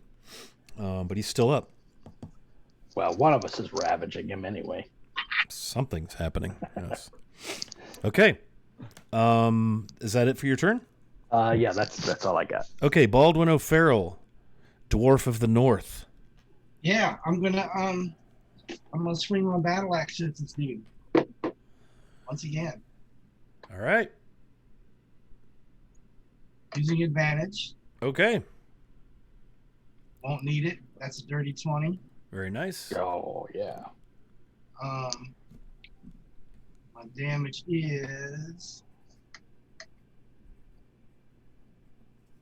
11. Nice. Yeah, so you just tear through the skirt of the chainmail. And Don't forget about sneak attack. Side of his thigh, open up a gash. And yes, it sounds like I heard this little voice. Baldwin, don't forget about sneak attack. Well, that being the case, I can add this stuff, which is fun. That's another 8 points of damage. Yeah. Very good. I believe that's all I got. Excellent.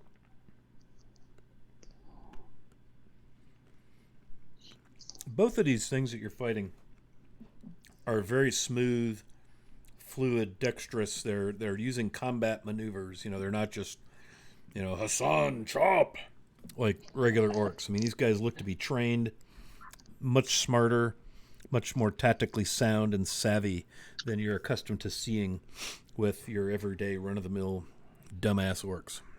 Yeah, Baldwin has some thoughts on that, but doesn't have time to express those thoughts to Very his well. recruits. Because we're in the middle of it. All right, Baldwin. That brings us to Eridith. All right.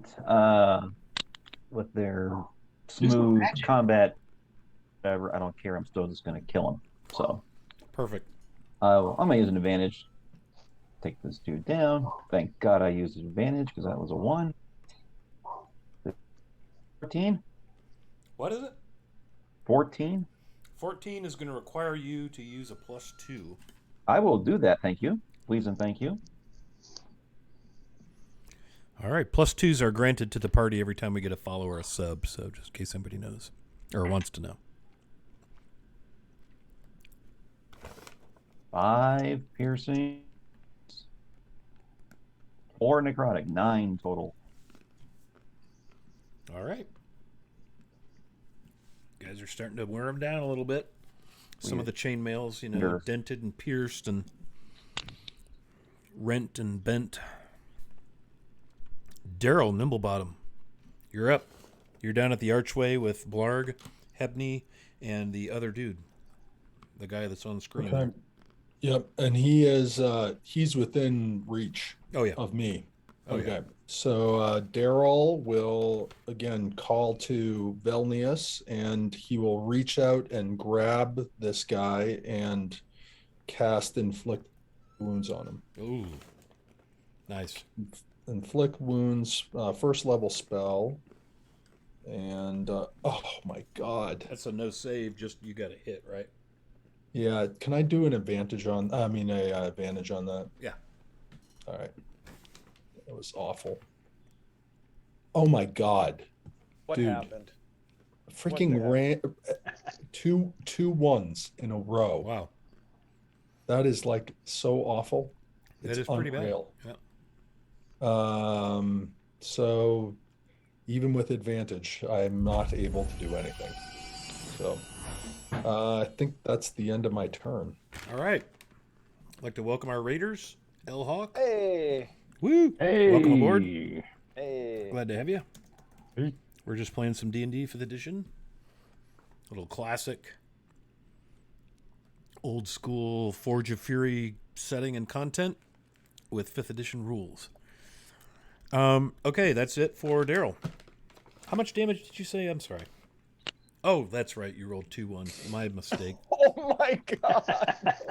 Wow. I think Wow. I've rolled more rolls under 5 than I probably have ever rolled. I've rolled now 5 times under 5. Welcome to Bag End. That's pretty bad. Yeah. Home hole advantage. I feel like we're just going to move right past that comment and keep going. That brings us to the top of the order. Hebney, speaking of which, Oh my gosh. you got a All right. proverbial tiger by the tail. I do. Yeah, you know what, the only thing that I can do at this point is use my Warhammer to crush this guy. So, I am going to release my grasp as I swing my hammer around, grab it with 2 hands and give it that little extra upward swing into the same region that we'd been discussing last turn. The Nethers, That area, correct? dark side of the moon. Yep. Ooh, that's a good roll. That's going to be 24 to hit this guy. Oh yeah,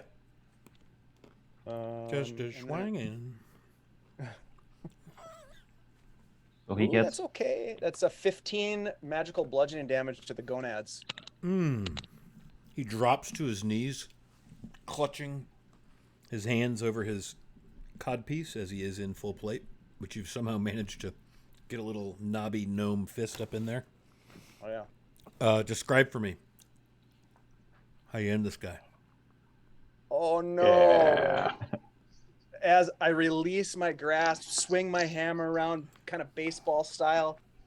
Maybe I even point, like I'm pointing out, calling my shot, and I swing and I hit him in the sack, and it just detaches and goes flying out into the through the arches. A perfect shot, kind of like a croquet game. It goes Wow. through the arch and outside of the ring of carnage. Yeah, and he drops a bloody mess, Oh my. mutilated. Then I'll just give him that. Well, Hebney's been practicing on this grin, so he's just gonna kind of give him the fake grin as the lights go out. Oh my. As the lights go out. The night the lights went out in Georgia. Okay, he is down. It is. That was Hebney's turn, right? Mhm. Okay, my dude in the center square is going to make one battle axe attack, so he kind of moves around to get out of, flanking as he's battling, turning, and trying to kill the elf and the dwarf. And I'm going to roll each attack with advantage, since I've got still sitting at 16 of them. So Eridith, coming at you. That is a nat 20 Oh dear. and a 19. Oh, Wow. That was destiny. Oof. This is going to suck. Oof. This is gonna hurt. This is going to suck a lot. I get Not 8 and 12 is 20, plus 4 is 24. That's the base max damage, plus a d8, d12. So 24 plus 8 is 32 damage. Ooh, I'm down. Down goes the elf. Oh, And he just no. kind of laughs and spits on you. Like, he just stops just long enough to... I mean, he's like, Oh. disdain is too kind a word. Oof. Dear. And he leans over you and takes a big sweeping swing at Baldwin O'Farrell with advantage. And that is a 18 plus 6, Counter 20, that advantage with my displacer cloak. 24. Oh, he did it again. Okay, so odds, I keep the high roll. Evens, I keep the low roll. Okay. That's a 4. It's an even. Does 12 hit? 12 does not hit. Okay, you are extremely fortunate. Holy Yay. cow. Okay, How about with the DM's advantage? I was rolling an Oh. advantage. That's why I Oh, had 2. wow. What is going on here? Doc, I'm sorry. Wow, that's fair. dip it, pal. I had that coming. I had that coming. I could take as good as I give. I had that coming. Okay, so he misses you and kind of steps over and resets facing you as Eridith lies face down in the brambles and the vines and the twisted wood bits, bleeding Magic seeping out of me. profusely. But again, not a wizard. Right. Went down like one though. Blarg, it is your turn. So how far? So the only enemy left is this dude that just took down our wizard, right? Yep. And how far away is he from me? About 20 feet. So I can close that distance. So You I will. may, even with your nasty toenails poking through your... Yep. I will. I will do that, and I will attack this dude, and I will use another advantage. Hmm. All right. Where am I? So the first one. Good thing I used an advantage. Probably no. So my high roll was a 13. That's going to be a miss. Does a +2 help me? No, sir.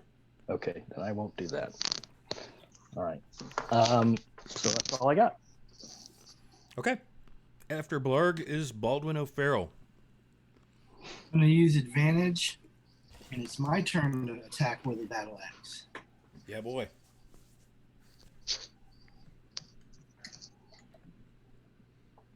So that's a 16. I guess I could roll to see if I can beat that. 16? Yeah. That hits armor class. He's wearing chainmail. Okay. Well, I won't bother then. And I'm going to use one of the +2s for the damage. +2s are only on the attack roll. D20 rolls. Oh, okay, cool. Well, I don't need it, so I'll save it for later. There you go. And my damage is 11. Plus sneak attack. Sneak attack. That's another. Sorry. Dude, you're fine. That's another total of 7. Yeah. Yep. Looking a little rough. He's just trying to deal with all these people cursing and yelling. Anything else, Baldwin? No, that's all my attacks. All right. This Any is a movement or anything? This is a beefy orc. It is. This guy's legit. It's not Yeah. an orc. He's Oh, it isn't? he's definitely the beefiest of the beef that you've seen in this group. Yeah. Yeah. You know, he's kind of decorated as such. Yeah. Baldwin knows what he is, but hasn't had time to tell you guys yet.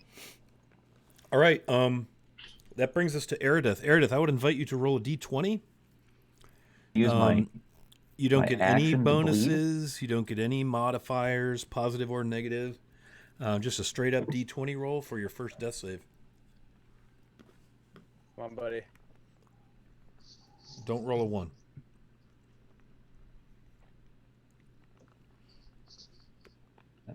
Hey, Nice. all right, all right. What was One it? success. Okay, very good. Whew. Not dead Daryl. yet. Not dead yet. Daryl Nimble Tush. So Daryl sees Carl down. I mean, sees Eridith down. Bob sees Carl down. Carl's down too. I'm not dead yet. And he is how far away? About 20 feet, give or take. Okay, so I can run up to him with my movement. So he will run up to him with his movement, and he will again take out his staff of healing. He's got 4 charges left, so he's gonna use.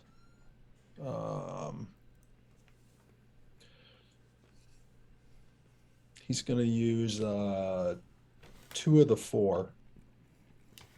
To Okay. be able to try to heal Eridus. So again, he finds him on the ground. He'll take the end of the staff. He'll brush it on the top of his head. Small blue electricity comes out from the edge of it, and Clear.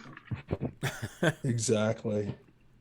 And he's gonna get 6 + 2, 8, Nice. and another 3. So total of 11 points of healing. Nice. Ooh, Adjust your character sheet Baby. accordingly, Eridith, and you are up. I'm By up, I mean prone. But I'm not dead.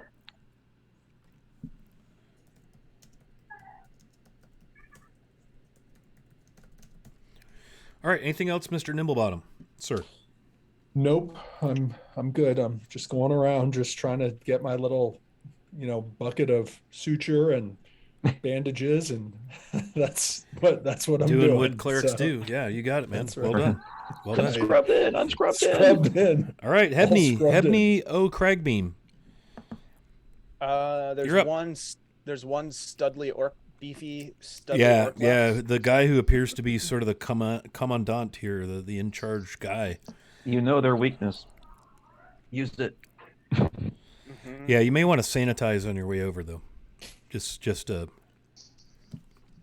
I gotta Give me remember. a couple pumps of hand sanitizer as I run past. He holds his hand out. He jumps up, and I'm gonna try to knock this guy. I'm gonna try to kind of run up him and smash him in the skull. Nice. Okay, you may do so. Come on. Natural 20. Okay, I'm gonna have you roll also. Apply that roll to acrobatics and then re-roll your attack. No, I'm just kidding. Go ahead and roll me an acrobatics. I just want to kind of see cinematically how the running up the front of him goes. Natural 1. Yeah. So I picture you like you go to run up the front of him and he sees what you're doing and kind of pulls lets you run through and run by. But the force and the speed of your, and your rage and your anger, you have your hammer out and you take a big swing right across his knees and you have critical damage to calculate. All right. 26 magical bludgeoning damage. Okay. Ow. Yeah. Is that the total? That's the total. Damn. Okay, yeah. So you hear the snap of bone and he howls in pain and rage.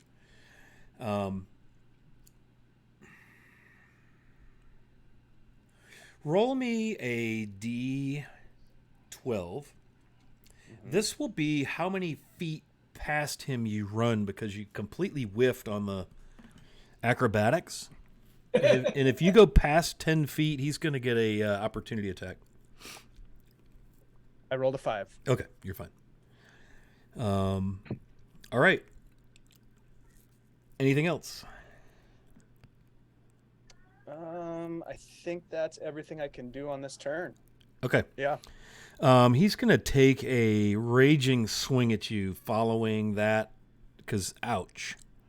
Right? So he's going to do a two-handed swing with advantage with his great axe. And that is a 22 is my big number. That hits. D12 plus D8. That's a 1 and a 2. Wow. Unbelievable damage roll. That is 3 plus 4 is 7. Oh, that's not as I mean, that bad could be as 24. You got 7. Yeah, I would go lucky there. Eridith, he turns to you as you rise. Actually, you don't rise. You're still prone, and it's not even your turn. So he probably doesn't really realize you've come back to life. Yeah. So he's probably not going to be really mad yet about that. So I think that Blarg, you missed last, right? I did miss, yeah. But Baldwin, you hit with your axe. I think he's going to come after you now. He's just kind of assessing the greatest threat. So he's going to take a swing at you with advantage.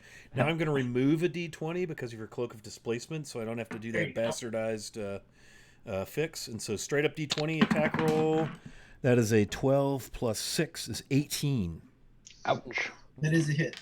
All right, so D12 plus 4 plus D8 for Groomsh's Fury. And we got a pair of 5s, so that is 14 damages of the slashing variety as this heavy battle axe rakes across your back as you try to spin out of the way. Take that. Okay. And he grunts and tries to spin and reset, and he's looking pretty, like, he's looking bad. One of his knees very, very clearly is gimped from the gnome's rushing attack. And that brings us to Blarg, Giant Slayer. I am going to attack this dude. Okay. Gosh, I think I'm going to use another advantage. Yes. All of you are probably sort of marveling at this guy's courage, fortitude, rage, stupidity, whatever it is that has him swinging toe-to-toe 5-on-1 after watching one by one all of his charges go down. So I got a 24, and I got two 24s. Okay, you may choose either of those. I think as I'll they choose are the both, first They are both hits. All right, so I do 7 piercing. I do 10 acid, so that's 17, and then I do sneak attack. 8, so that is 25. Plus I have Fury of the Small, which I'll use to add an extra 4. There we go. Is that like a one-time-a-day thing or something? It's once every short rest. Okay. You're smart enough, sensible enough to know that you don't need to do that because I need you to describe for me how this guy goes down. I will spare you the use of your ability. So as he turns, thank you for that. So as he turns to attack my good rogue friend, I lunge out with my short sword and hit him right in the side. And again, he, brave as he is, as I jerk the sword out, he falls. Yeah, and he does, and he comes down with a crash. The sounds of chainmail clattering to the turf as Eridith kind of slowly, kind of eyes pop open. He looks up as you see your last combatant drop. And right there, let's hit pause and take a 5-minute station identification, also bio break, and stretch them out. Yay! Since we're almost, 2 hours in. And also, I'm going to kick off the giveaway because we are giving away, get this, friends, thanks to a very kind and generous benefactor who would wish to remain anonymous. We're going to give away a print-on-demand copy, so a paper copy of D&D Dungeon Module G123 Against the Giants for whoever wins this. So I'm going to fire off this giveaway with any luck at all. As soon as I find the proper buttons to click and things. And so here we go. I'm going to hit that button, and then things should start. Oh, looks like the thing started. So all you got to do is type exclamation point giveaway. And this is open to players and viewers alike. And we're going to start doing these every Secrets of the Flanaess game session. We'll have another ancient mystical TSR D&D module to give away. We're going to try to do as many of them print on demand as possible, just because it's kind of fun to have papers. So hang loose. We're going to come back in about 5 minutes. That'd be about 3:30 on the Eastern time zone clocks, 2:30 Central, 1:30 Mountain, and 12:30 Pacific. We'll see you shortly. So thanks for hanging out. Whatever you do, don't go away.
Well, Okay, now Blarg we're looks back a lot and better. unmuted.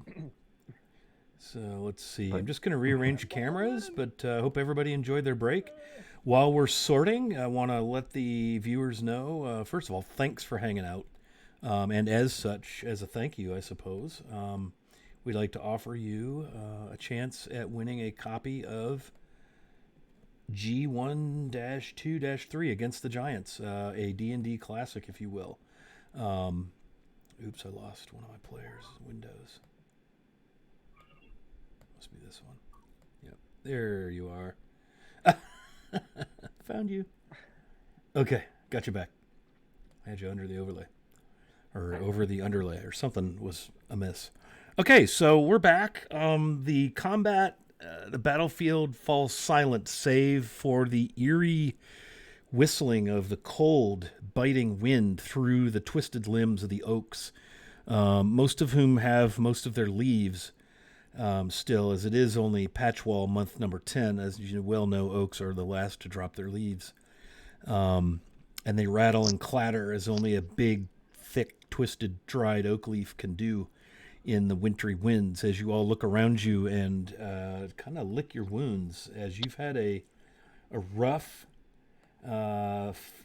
maybe 10-15 minutes in game time and nearly 2 sessions in our time. But you've done it. You've won the day. You've faced down the creatures that put upon you in this clearing, and you also took care of the creatures that were in the clearing when you arrived, the blights, the vine and tree blights. What do you do? As Aerith sort of slowly gets back up to his feet, wincing, he's going to thank Daryl for saving him. Yeah, I would I imagine could've you gone would kind of open your eyes to see Daryl staring over you, staff in hand, looking rather concerned, to say the least. Yeah, Daryl just responds with, just as almost like I'm here just doing my thing. I'm doing my duty. It doesn't really, doesn't kind of say much besides you're welcome.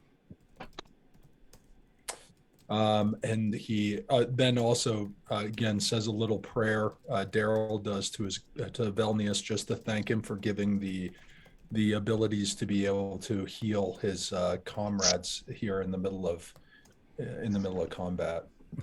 At the same time, the one of the orcs is down right next to him. I think it's like right adjacent to him, the last one to fall. And so Yeah. Daryl puts his staff away, and then he starts actually going kind of through the things of the orc that's fallen to see if there's anything worth of value that he can bring back to his church at home.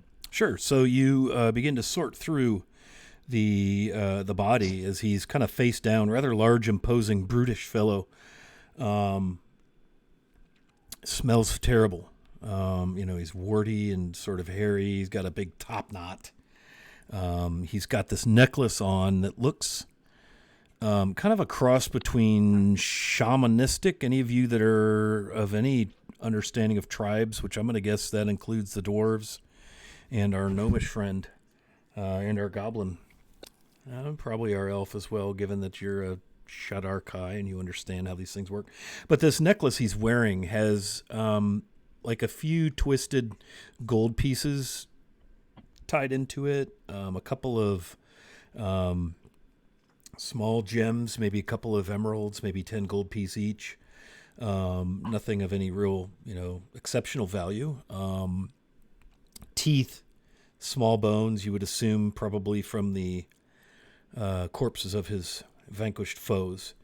You do find under his chainmail skirt, amongst the other things you might expect to find there, a rather large, dried, hard leather pouch that is got a kind of a flap on it that's tethered with leather string, closed. He's got the battle axe. There's a spear on the ground near where he initially entered combat with Eredith and Baldwin. He's in chainmail with the appropriate leather under things to protect his skin from the pinch of chain rings. And that's kind of the extent of it. Okay. He'll take the pouch and he'll open it and see what's in it. Yeah. So you just have to kind of the leather, kind of like a thick shoelace. And again, the pouch is hard. It's been dried leather, so it's more like almost like a misshapen box with this leather flap on it, kind of stitched together, roughly, crudely made. And you do, as you're fussing with it, you hear the familiar clinking and jingling of what's probably going to be some coin. And you see electrum, you see gold, you see some silver, more bits of teeth and bone, maybe a couple of gold teeth in there. It's all kind of heaped in there. Okay. So we'll take that, and I think I forget who's got the bag of holding. It's at I can't remember which one of us has it, or do we? I think we have Baldwin has a bag of holding. Yeah, if I'm not mistaken. Baldwin. Is that right, Yeah. Baldwin O'Farrell? You're muted. But you look good. Yeah. Yeah, that's one of the things we asked our Yeah. patron for. So yeah, we do have. Yeah. that. Okay, so so Daryl will take it and he'll count up what's in it just so that everyone knows how much is in it, and then I'll put it in the bag of holding. Okay. And then I think probably everything else, it doesn't appear that is probably worth much value, so he's not going to really spend much time on it. So as you dump this out, this little small pile of stuff, you have 17 silver. I don't know if somebody's going to jot this down. Yeah, I'll put it in the bag of holding. Okay, 17 silver, 31 electrum,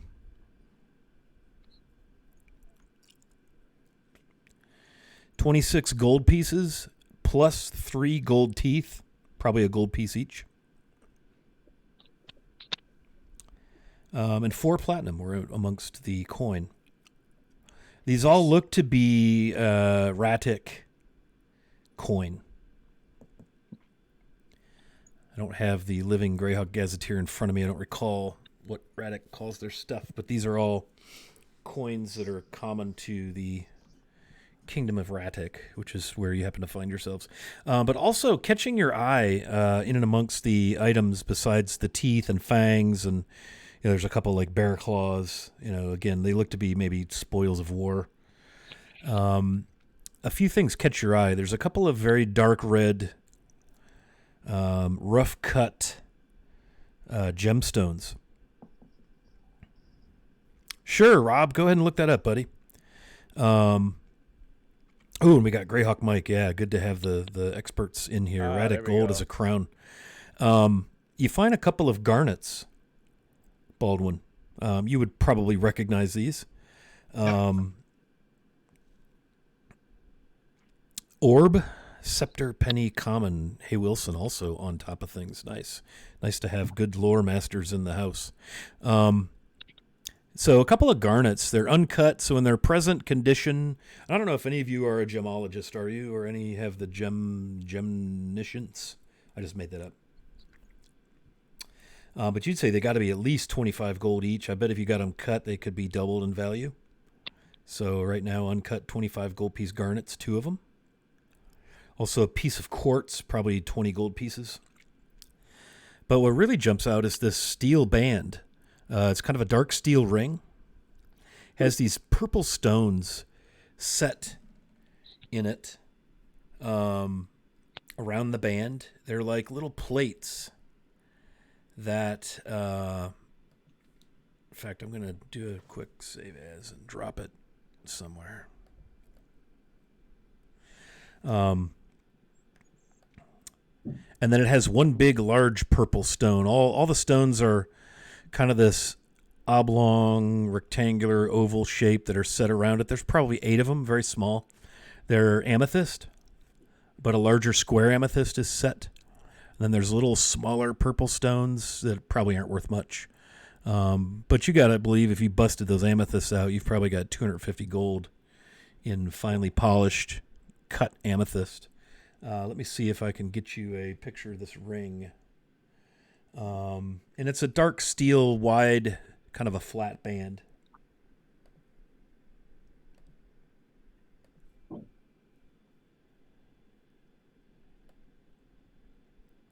And that's the extent of the contents of the pouch. Grog. Yeah. Yeah. You look over, you see Hebney laying on the ground, just putting pressure on his abdomen, trying to hold his guts in, and he looks over at Daryl, just counting coins and like stashing things away. He's like, Grog, could you please ask the cleric to come over here and heal me? I think he's busy counting coins. He looks very busy. Ask if he can pencil me in for this afternoon. You're gonna need to press tighter until he's done counting coins. Oh my god! And if you yell out too loud, he may have to start over again. I'll just wait here. You guys, let me know when you're done. Yeah, I can tell you one thing. This grove kind of sucks. Yeah, can confirm. Which I've taken some damage, so I'm probably gonna quaff my 2 basic potions of healing that I have. See if I can improve. I mean, you guys, when you long rest, you'll get half your missing hit points back. Might be important to note to our viewers who are new to the show, the game. I hate that. Really big shoe. That we've gone the gritty route when it comes to healing by nature, and instead of a full hard reset on a long rest, you gain half your current missing hit points. And so, day over day, you get, so if you're down 20, you wake up the next day, you've got 10 back. The next day, you'd get 5 more back, then 2 back. So eventually you'd get, healed. We're just trying to make it a little tougher, a little grittier, a little more realistic. If you expend any hit dice, you're only allowed to burn, what did we decide? Half of your current hit dice on a short rest for hit point healing. So if you're a 4th level character, you can burn 2 hit dice on a short rest. And then when you long rest, you only get half of those back as well. So we're just making it a little more realistical, because I just make up words on the fly. Now, magical healing functions the same way, and spell slots also function. Let's not cripple our poor players, right? You get your spell slots back, but yeah. Assuming you get a long rest. The ring, by the way, is on stream there. It's the lower left of what I posted in Discord, but it's that dark steel flat band with the purple stones. Very, very nice ring. Probably, again, anybody, my dwarves would probably recognize that. Probably Hebney, too, as a tinkerer, would recognize that there's probably a $250 or gold pieces in amethyst set in this ring if you were to be able to get them out without damaging them. So just sheer coin value it's a nice ring, but it's also a nice, shiny-looking ring. So Blarg is going to turn to Brother Gonzo and say, hey, Brother Gonzo, I don't know if you're done counting those coins or not, but our friend Grumpy, he's holding all his guts in with his 2 hands. I just thought, you might want to know that.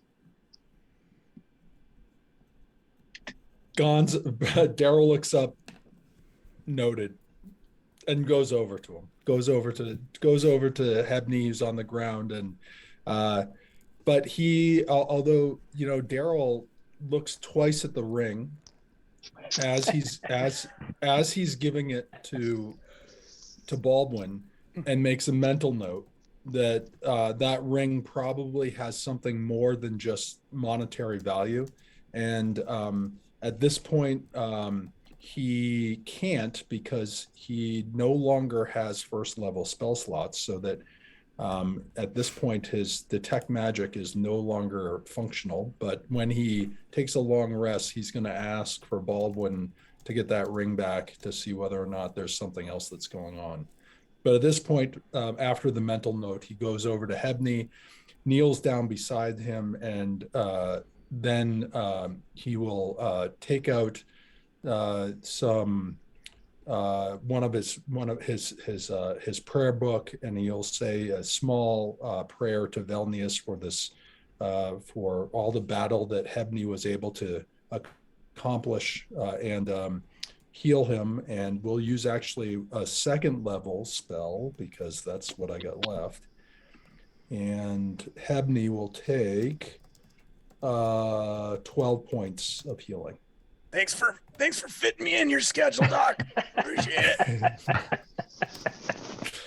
Feels better. And that's what happened. That's what Daryl just kind of again pats him on the head and tries to give him a little sip of water at the same time, trying to get him nourished back up so they can get himself up so that we can actually collect our things to get out of this grove. Yeah, it's probably a good idea that we start to move now. Yep. Since we've alerted this entire area that we're here. You know, if it's, as long as we've got all our coins counted and our guts, you know, reasonably back to our cavities, we should probably move. So Baldwin is going to collect his throwing hammer. Are there any other interesting weapons or whatever laying about? Yeah, so there are 6 carcasses splayed on about near the stone arch, the entryway to this, at least the easiest entryway to this circle of oaks that has been so hospitable to you for the past nearly 2 sessions. And everybody had a battle axe. They're all, you know, kind of crude looking, typical orcish. You know, they're certainly not an eye for beauty by any stretch, but they work, as all the wounds that you've suffered are able to testify to that. There's javelins and a spear. The only one who had a spear was the big guy. Each of the other 6 creatures were sporting a javelin. And the javelins are really nothing more than metal-tipped, you know, spear-tipped, very well, you know, or excuse me, crudely carved hickory shafts. Very sturdy, but certainly nothing fancy. Blarg. Grog. Yeah, no blarg here. Nope, never heard of him. Quick question, fellas. Is there any way we can sort of frame this battlefield on somebody else before we leave? Like those brother boys that you were talking about earlier or something like that? Kind of confuse these orcs if there's more orcs around. You know what I mean? Well, I think our first priority should be to get the hell out of here. That too. I'm fortunately there were no survivors, so they can't report what happened here. I think if we just leave, that's probably a good start. We just need to make sure that they don't track us. Yeah. Baldwin takes his time to share what he understands about the situation.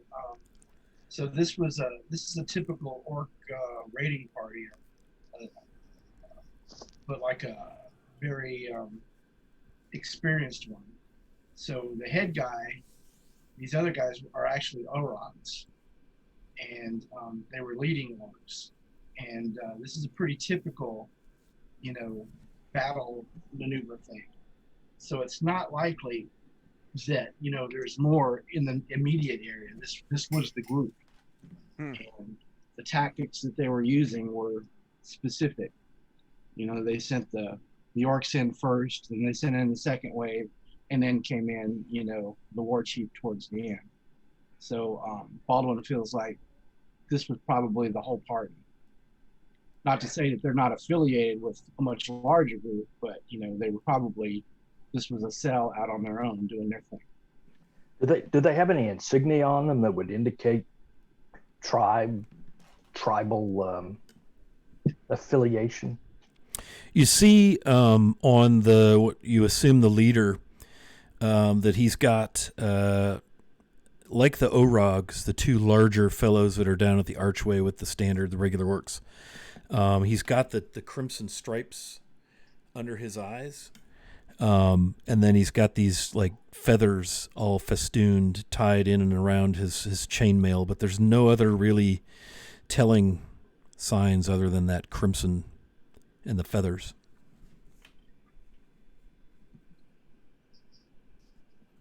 I think that just identifies him as the war chief.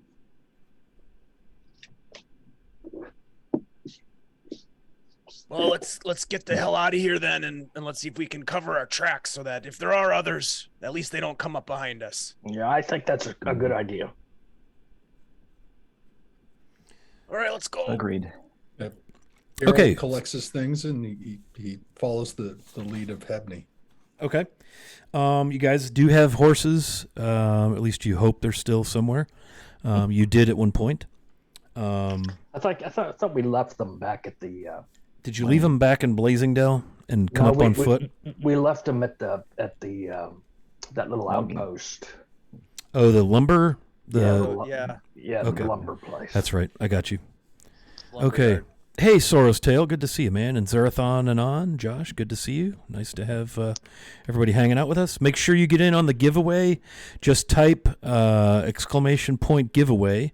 And if you're the winner, you're going to receive a print-on-demand version of Against the Giants, the original G123. So we're going to be giving away some Greyhawk modules as we play session by session. So thanks to a kind and generous anonymous benefactor. Very, very mysterious. Has lasagna nipples come back this week, or did we? I haven't seen lasagna nipples. Yeah. I don't think so. Oh, dang it. Okay, so your horses are back at the lumber camp. My apologies. So just give me a good description of how it is you're going to try to cover your tracks or whatever it is you think you're going to try to accomplish as you look to exit this ancient clearing of oaks. Said it snowed. Well, there's signs of snow. There has been some snow recently. Oddly enough, there's more snow in the woods and on the road than there is in this clearing. Like, I don't know if the wind has just swirled it and whipped it out of here, or there's some strange protective from snow magic afoot, but it does seem a little odd that there's really not much more than a skiff or a few little drifts here and there piled up against tree trunks, where there's, you've had a couple of decent snowfalls since you've been on the road and up this far into the foothills of the Rakers. Can you prestidigitation the tracks, wizard?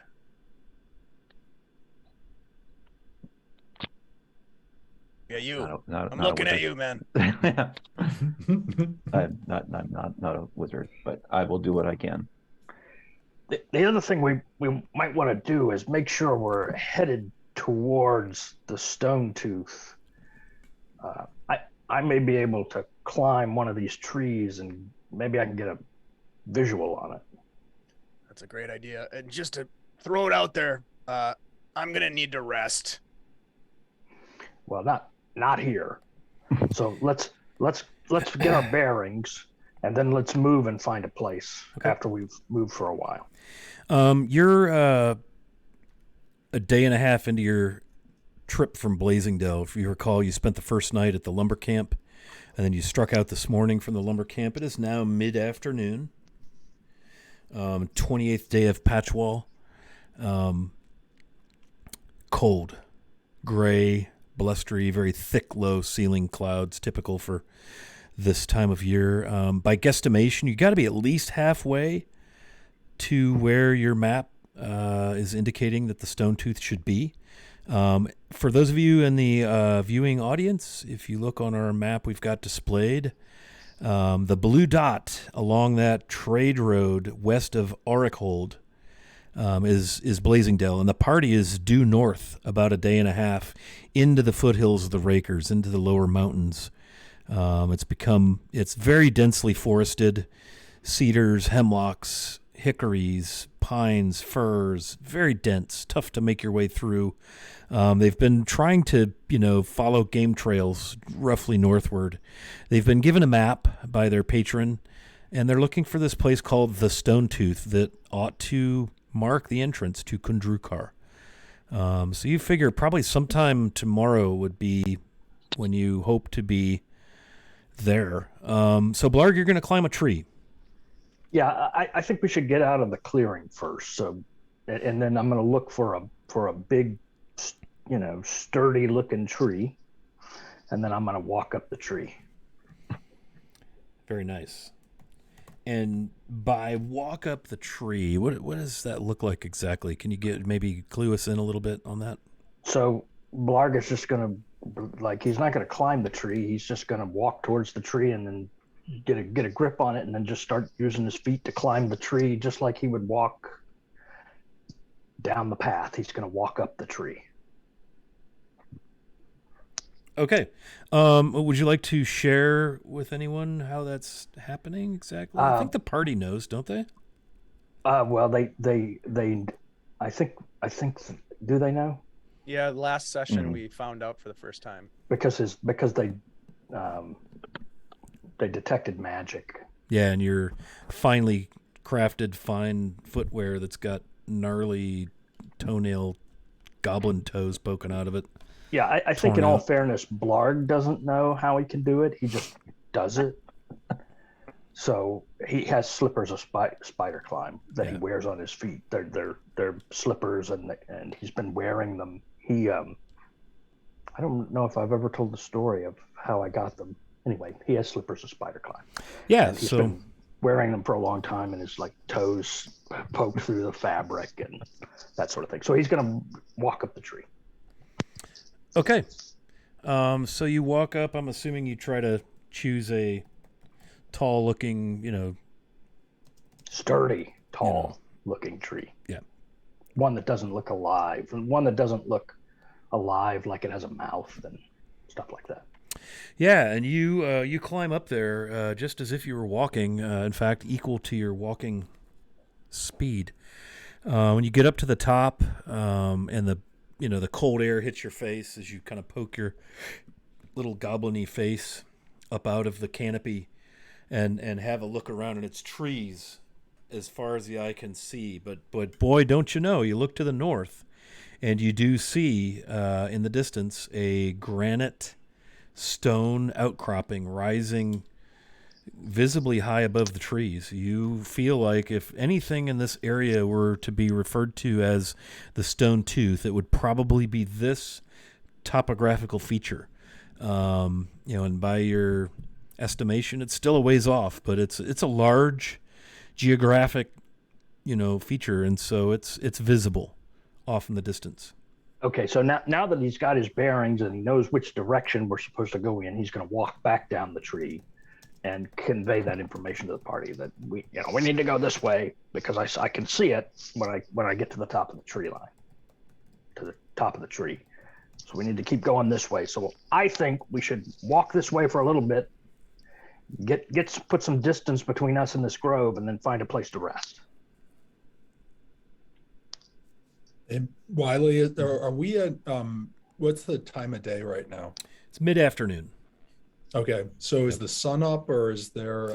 It's hard telling. It's a low cloud ceiling, and the light is just gray. That sort of depressing, midwestern, gray, heavy cloud, January sort of feel. So we wouldn't be able to use anything in the sky to be able to help guide us. No. You just know from the directions you've been given, and the map that you have, that the Stone Tooth protrudes up out of the forest, even higher than, and it's already gotten hilly and craggy and rocky and stony. You're clearly in the foothills, and there's been some ridges, arms of, like where the mountain kind of reaches down through the foothills. But you, by all accounts, what Blarg described has got to be what you're looking for.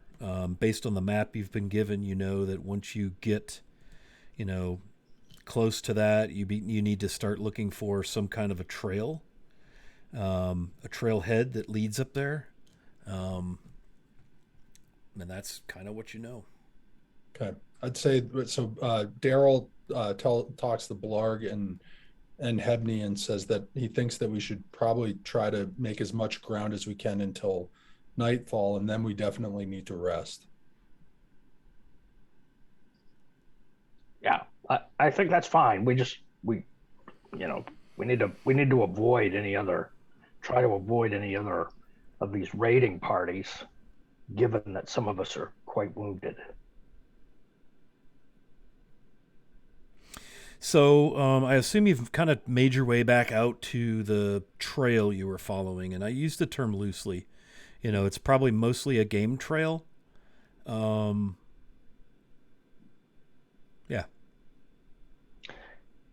Yeah. So I think we'll start heading in the direction of the stone tooth. Okay. What passive perceptions are we looking at with people? Perception. Passive. 12 for Daryl. Yeah, Blarg's got an 11. 13 for Hebney. 13 for Eredith. Baldwin, what's yours? You're muted, by the way. It's 12. Daryl? 12. Okay. Very good. There's no real reason I'm asking. I'm just curious. Oh, sure. 17 This is Oroks. This is roll initiative. Will we passively perceive the dragon? Yeah, the Trask. Okay, so you make your way back out to this trail, and again, you're following it. It kind of vanishes and reappears, but generally, your idea is to take the northmost path with the least resistance, picking your way through the underbrush. There's less than a foot of snow on the ground, and it's got some wind is blown through the trees, so some of it's hard packed drifting and so forth. Hey, Rob, Phantom NJ, thank you for that sub, man. We really appreciate that. That's another +2 for the party. All right. Thank you, Rob, very much, man. Thanks, Rob. Very, very nice. Okay, so you make your way northward. How long do you want to go before you're going to wait till nightfall to make camp? How's that going to go? Yeah, let's keep going till nightfall. Whenever we're passing through snow or something, I will try. I don't know if it'll work, but try to use some prestidigitation and sort of just scatter the snow behind us, trying to conceal our tracks as best I can. Okay. You do have prestidigitation? I do have prestidigitation because I'm not a wizard. Every wizard has that. That's like a wizard cantrip. That's like the hallmark of how do you Arcane know somebody's a wizard kind of a thing. Yeah. Yeah. Dead giveaway. Okay. Yeah. Yeah, so you make your way slowly, picking carefully, trying to stay northward focused. The order I've got right now is Hebney, Daryl, Blarg, Baldwin, Eredith. Is there anybody that will kind of take responsibility for general directionness to try and, be the one to make sure you're staying pretty well north? Blarg has indicated, hey, it's that way, I've seen the outcropping. We're headed in the right direction. I can try. I'm not great at that kind of thing. That'd be survival. I would say so, yes. But let's see. Yeah, that's not Blarg's thing. Survival isn't Blarg's thing. And historically, it's never been a Blarg thing, really. No, really. Yeah, It hasn't been. Falls in with the legend of Blarg. Yeah. Daryl's got a +4. It's pretty good. It's not horrible. Okay. Yeah. Very good. So, Daryl, maybe you're the one to kind of keep them on track. Maybe the Okay. occasional perception or nature roll, just to give yourself a sense for, we're still on track. Okay. Survival or nature? I've said the wrong thing twice. I meant survival. I do apologize. Okay. No problem. Do you want to roll or no? Yeah, go ahead and. All right. 15. Okay. Yeah, you definitely feel like you're tracking well. It's harder when you have a less sunny day. It's hard to, but you can look at the trees and see, okay, the moss, is there moss or a rocky outcropping? The north side always seems to have the most moss or the least amount of greenery, growth, and things of that nature you can use to look around when there's really no sun. And you're pretty good, feeling pretty confident that you're generally staying on track in the direction you want to go. It's slow going. There's some snow and some hard pack, and it's slick. It's rocky in places. Sometimes you have trees down across your way, or you've pass a small water course. You have to, scramble over that. And it's generally a tiring process, albeit not maybe as bad as difficult terrain, but it's definitely pain in the ass terrain. I don't know if that's actually a 5th edition mechanic, but absolutely. Hey, Jay, Lord Gazumba's in the house. Good to see you, man. Welcome. We're just playing some D&D here, brother. Deep in the mountains, the foothills of Ratic, looking for the Forge of Fury. So night falls, and you can only tell that night has fallen because it's gone from dim to dark, or it's making its way there. So what do you got? You guys going to make camp, or how do you want to handle that? I think we definitely need to make camp. Yeah, I'm running on fumes. Let's do it off the trail somewhere, and let's not light a fire. And if Brother Gonzo, if you're ever unsure or feel uncertain about which direction we're going, I can always walk up another tree and get a visual on the stone tooth. It's quite a convenient ability. One day I just realized, hey, I can walk up trees. Who knew? Very, very handy. Yeah. Footy. Yeah. Footy, I guess. Wish I'd realized I could have done it a long time ago. So Daryl kind of again acknowledges Blarg and says that he's more than happy to have him occasionally go up a tree to be able to keep him on track, and kind of looks curiously at his footwear and then starts to set up his kind of bedroll so that he can put himself to sleep and rest a bit. Okay. Nice. Yes, my warlock patron. Same one that brings me seed cakes. Yes. Okay, so how do you want to, or do you want to, I'm assuming you guys are going to chow somehow, but no fire. Is that correct? Even though it's cold? Don't you feel like a big roaring bonfire might be just the thing to take the chill? That does sound pretty nice. Yeah, that'd be really nice. Maybe some fireworks from the wizard. As we're going night-night, let's do this. Let's go round the horn real quick. I need to get some overlay upgrades here, and so that I can get your class and level on your overlays. But let's go around the horn real quick. Hager the Horrible has asked, what is the PC classes and races? Hebney, we'll start with you. Yeah, so Hebney Cragbeam is a rock gnome wild magic barbarian, level 4, from from the Flinty Hills area, Dim Hollow specifically. Yep. Bone March. Yep. Not that far from home. Also known as Grumpy. Grumpy. Yeah, secret code name is Grumpy. Grumpy, Yeah. hoping one day to graduate to Giggles. Giggles, yes.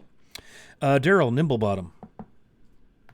Daryl is a dwarf Tempest cleric. He grew up in the Vespi Forest with a group of hobbits and is currently obviously part of the party here. His code name is Brother Gonzo. A level 4. I think, Dave, you're level 4 too. Yep. Whole party's level 4. Yeah. Eridith Carwin. Eridith Carwin is a Shadar-kai elf from the Shadowfall. He was dispatched here with 3 others on a mission for the Raven Queen. He was the only one to survive, and he's now trapped here. He is a 4th level arcane archer, not a wizard. Not a wizard. Very nice. What's your code name? Oh, and my code name is Presto. All right. Blarg. Blarg is a goblin rogue, mastermind, linguist. He's 4th level, and his current nickname, he's from the Griff Mountains, where he, through probably divine intervention, was fortunate enough to have the goblin shaman name him Blarg. Long story behind that one. Yeah, but stay tuned for various podcasts that I'll be on explaining all that. Um, uh, and his current code name is Grog. Nice, nice. And last but certainly not least among us, Baldwin O'Farrell. Baldwin O'Farrell is a fourth level dwarven swashbuckling rogue. His character inspiration is the dwarf from Hawk the Slayer. His current code name is Podka, which he is also the inventor of. Podka, which is a parsnip vodka, right? It is a parsnip vodka. He is carrying right now, a starter test of it, and might suggest that could be how we stay warm tonight, is by sampling that. Yes, interesting. And code name. Code name is Podka. Podka, that's right. Yeah, parsnips being a staple, a rare staple in Ratic. This falls back to Caverick's Cove, where actually we started our game playing the adventure known as Caverick's Cove, or While on the Road to Caverick's Cove, produced by my friend Carlos A.S. Lysing, Castle Entertainment. And Caverick's Cove is a very small fishing village on the eastern shore, south of Marner Ratic. And that's where our party has collected and where they've been dispatched. And so there's your answer, Hager. So thank you for asking us to go through that real quick. Keeps everybody on the same page. And so it's evening time. It's dark. Will you be setting watches, or again, would you like to just maybe use a signal fire? Watches. What would we need that for? There's a disturbing trend of voting to kill the elf in the chat right now. I don't know how I feel about that. Maybe if we huddled, maybe if we all huddle together, we'll be able to stay warm from our body warmth. How did I know it was going to be him that would suggest that? Yeah. I think we should, probably set a watch. Yeah, so we're definitely setting a watch. Pretty dangerous, it seems. Baldwin can take the first watch. I can take the second watch. I can take the final watch. I only need a few hours. Great, I can just sleep through the night then. Daryl take the watch, the middle watch with Hebney, just to keep him company. Okay. Before we crash for the night, does any clerics have any extra healing spells that they might want to use? They're going to gain some flashback? That's a good point. So I have one spell left, and what we can do is, Fight for it. Wow, one last spell slot. We burned through some resources the last couple of sessions. I have one last spell slot. All my rages are gone. So who is still hurting here? Who needs more? Blard was fully healed. Yep. And then Baldwin's only down 3 points right now. Yeah, Baldwin's been living on luck here lately. He just didn't get hit between luck and inspiration. But Aerodeth is down pretty significantly. I got 11. Yeah, so let me I'll do a second level cure wounds. I think that's probably going to be the best one. Yeah. And so that's another 10 points there. Thank you. And then I got one charge of my 10 charges. I don't want to go to full 10 because then it screws up my healing staff, but I can do one more or staff of healing. And give it to the wizard. I'll give it to the wizard. Does the staff recharge?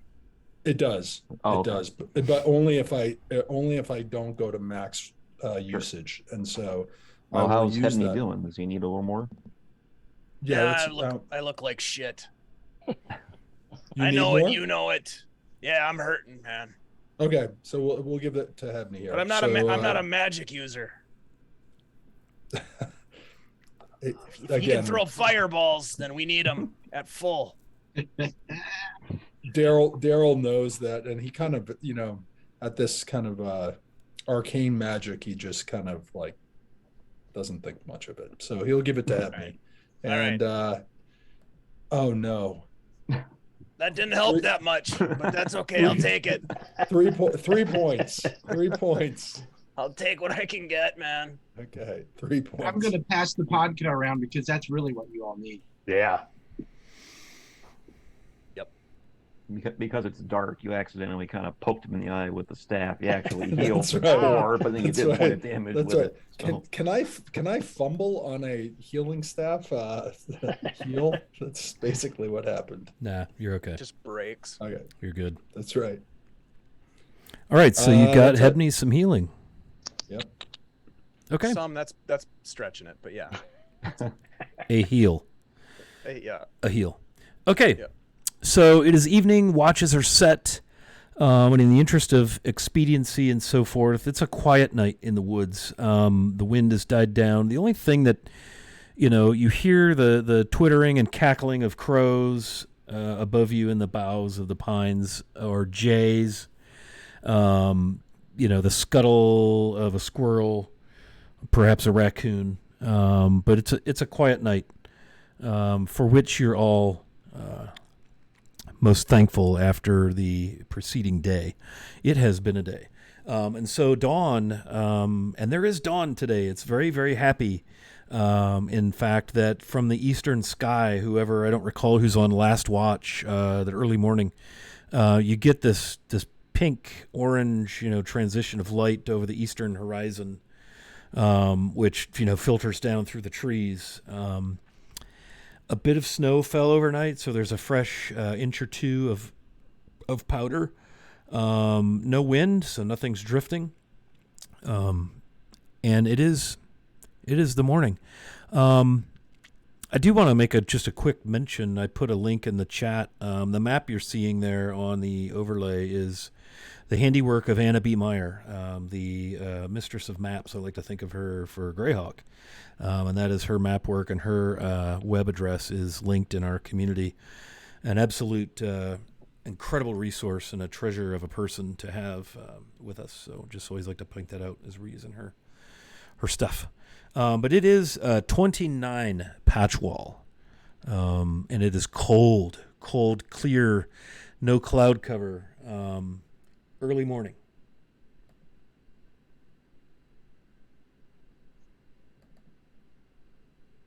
Well,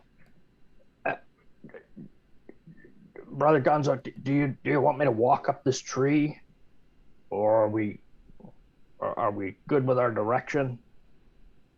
No, Daryl will talk to Blarg and say that I think it probably would be good before we set out just to get one more identification of the direction, and then based on that, I can lead us to the rest of the way.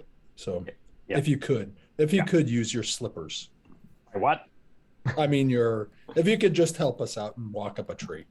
My slippers. Do you think that's why I can walk up trees?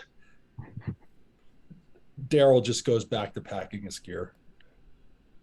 Blarg will look down at his slippers and he'll like flex his toes and see them coming through. Huh. It never really occurred to me that it might be the slippers. Well, and speaking of occurring, it occurs to me that it is not the 29th of Patchwall, as there are only 28 days in each month of the Greyhawk calendar, the Orth calendar. It is now the first day of Ready Rate, or Tinkling Ice, as the elves call it. Tinkling Ice. Also autumn, but the 11th month, Ready Rate. Tinkling Ice. Tinkling ice. You know those elves. You elves are weird. They Tinkling really ice. are. What's up with that? I mean, do you guys like literally go tinkling on ice this month? It's weird.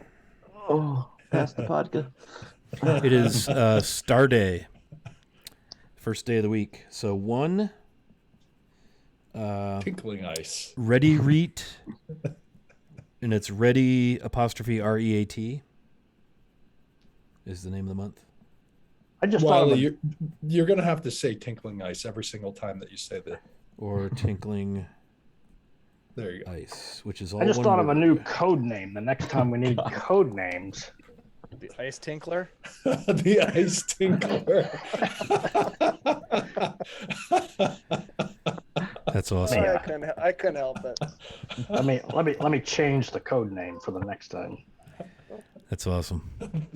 That's Aaron's new code name, the Ice Tinkler. Can I be Giggles now? No, If he's gonna get Ice No. Tinkler, I'd like No. to be You can Giggles. press no. so. I said for the next time. We're not. If we start changing code names now, it'll be so confusing. We won't be able to handle that. I'm afraid. So we'll stick with what we got. Makes sense. The next time, the Ice Tinkler will be one of the code We'll names. ride again. Yeah. Nice. The Ice Tinkler will tinkle again. And our friend Darling Creepshow up in here, That's great. granting advantages. Everybody mark another advantage onto All your right. player character sheet. Thank you, Thanks. Darling, for that. Always good to see you. And it is the first day of the month, as Hager the Horrible has pointed out. It is coffee and donuts after church today, so it's the first day of the new month. So Tinkling Ice, the Nomads call this month Hawk. It is the second month of the fourth quarter, autumn. All right, so you guys kind of ready yourselves for the day's travel. Blarg, did I hear you say you're going to scramble up another tree to have a look about? Yeah, he'll walk up another sturdy-looking tree with Yeah. no mouth. Easily enough to accomplish that.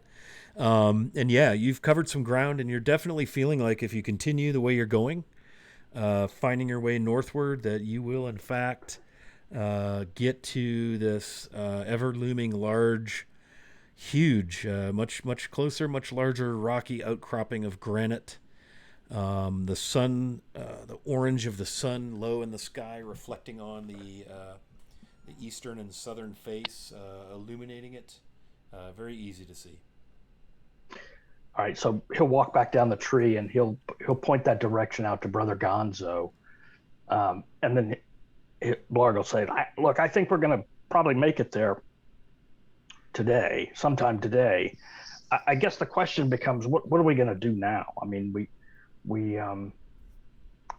original plan had been to try to ingratiate ourselves to an orc party, and that didn't seem to work out very well for us because they seemed to attack us on sight. You don't think they liked us? Well, I got that feeling. We can still try that, or we can, I mean, we know where it is, and I'm pretty sure that that's what we're looking for, so we can just get there and try to find an entrance and get in. Do you think it'd be Yeah, I worth think sending a that's few of you to sneak up ahead, perhaps? Make sure there's nobody laying in wait? Well, we could do that when we get closer. I mean, we're not close enough to do that yet. Yeah, you feel like at the pace you've been making, just, rough guess, it's going to be after lunch, afternoon, maybe late afternoon, just depends on how the day goes. Yeah. So I think we should keep moving forward, and at lunchtime, let's decide how we're actually gonna access this thing. We can still go forward with the plan if we can find an orc party. That last encounter made me sort of doubt the success of that. May not go as you hoped. But I'm pretty charming, so maybe I can turn things around. Trick will be, Daryl being able agreed. to talk first without, being attacked. Yeah, well, I'm a pretty fast talker. So Daryl thanks Blarg for the info, and then he looks around at his surroundings. He rolled another 14 on survival, so Okay. Yeah, you feel like you can kind of start, point Hebney in the right direction as he's the first in line. You're right behind him. And off you go into the snowy, cold forest. Again, very dense. You kind of have to weave your way in most places through tree trunks or up a gully. And sometimes, Daryl, you notice if you follow the contours and what the forest gives you, it pulls you west or east. Or maybe you have to loop around what looks to be a bit of a wall or a steep hill which slows your straight line pace. But you spend your morning toiling in the ever elevating climbs of the the cold, blustery foothills of the Rakers, working your way slowly northward. And as you do so, you start to realize it looks like you're seeing, and all of you with your passive perceptions between 11 and 13, it looks like you're seeing signs of passing.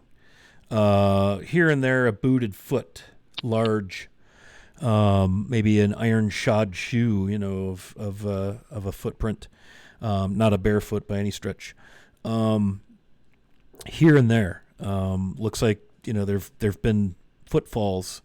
They look to all be exiting, like going the opposite direction. You don't see any foot traffic heading in your direction. It all seems to be coming from the direction you're headed.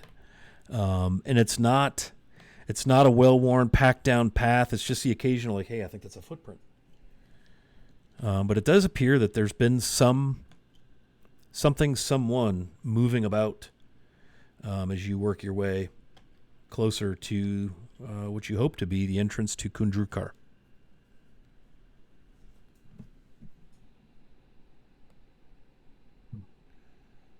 Well, that got him quiet. The lunchtime.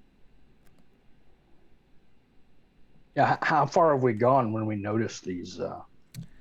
It's probably closer to lunchtime, as you feel like, and you can start to see now if you look, any of you looking up, whenever there's a little sliver through the trees, you can make out, you're probably within a mile of this huge rocky outcropping that juts up out of the forest floor. As you make your way, and the closer you get to it, the more frequently you notice boot tracks, etc. This is starting to look dangerous, fellas. A lot of activity about. Well, I think this is where we need to decide how we're going to do this. If we want to try the plan, I can set out and see if I can't come across some orcs and try to make that happen. Or maybe a couple of us can sneak around and see if there's an entrance, or I just don't know how orcs would fortify something like this. Personally, but I don't want to knock on the front door. Personally, I think sending some of you sneakier types up ahead to scout it out and find out what we're up against would be the way to do it, rather than just walking out and hoping that you run into some orcs that don't kill you. But if that happens and you want to go that route, at least I'd like to have dibs on those slippers. Yeah, I don't think they'd fit you, honestly. Well, I can retailer them. I can take them in a bit. Well, he's a tinkerer. He can tinker. Yeah. Goddamn right. Thank you, Yeah. Brother Gonzo. Well, So who are the stealthy among us? I would presume the rogues, but maybe not. Yeah, I'm fairly stealthy. You're yeah, hired. and I am too. Yeah, so I think we don't both you think? have both have displacer cloaks too, so we're somewhat stealthy and have displacer cloaks. So we probably are the best choices. Yeah. So maybe the rest of us kind of settle back. We kind of see where we are in relation, make sure that we're not just out in plain sight. So we kind of get off the path just a little bit, and then send out Blarg and Baldwin to be able to kind of investigate. Yeah, that's fine. Just if we're spotted, Podka and I, if we're spotted, I think that'll eliminate the chance for us to use our other plan. But maybe that's okay. I just think that from the experience with our last set of orcs, unless we magically make them not hostile towards us, I don't know how they're not going to attack us. Yeah. Well, we need the wizard to do something about that. I'm not a wizard, but Well, let's do that. Podka, you and I can scope it out. We can reconnoiter. So Eredith, Daryl, and Hebney, you're going to stay back, but not along this route you've been traveling, maybe away from where you've seen some of the foot traffic. And again, the foot traffic is occasional. It doesn't look like a stomped down army used, path thoroughfare, but here and there you see boot prints in the snow. Many of them are blown over, at least a day or two. Hard telling. I'd like Go ahead. I was just gonna say I'd like to climb up into a tree and try to hide. Okay. Make me an athletics check. Oof. 14. Okay. Yeah, you manage to skin your shin a couple times. Maybe a couple of the, pine trees seem to be the easiest because they have those branches that's sort of, in a radial design from the trunk. But you manage to scramble up there. How about roll a stealth for the hide side, the hide part?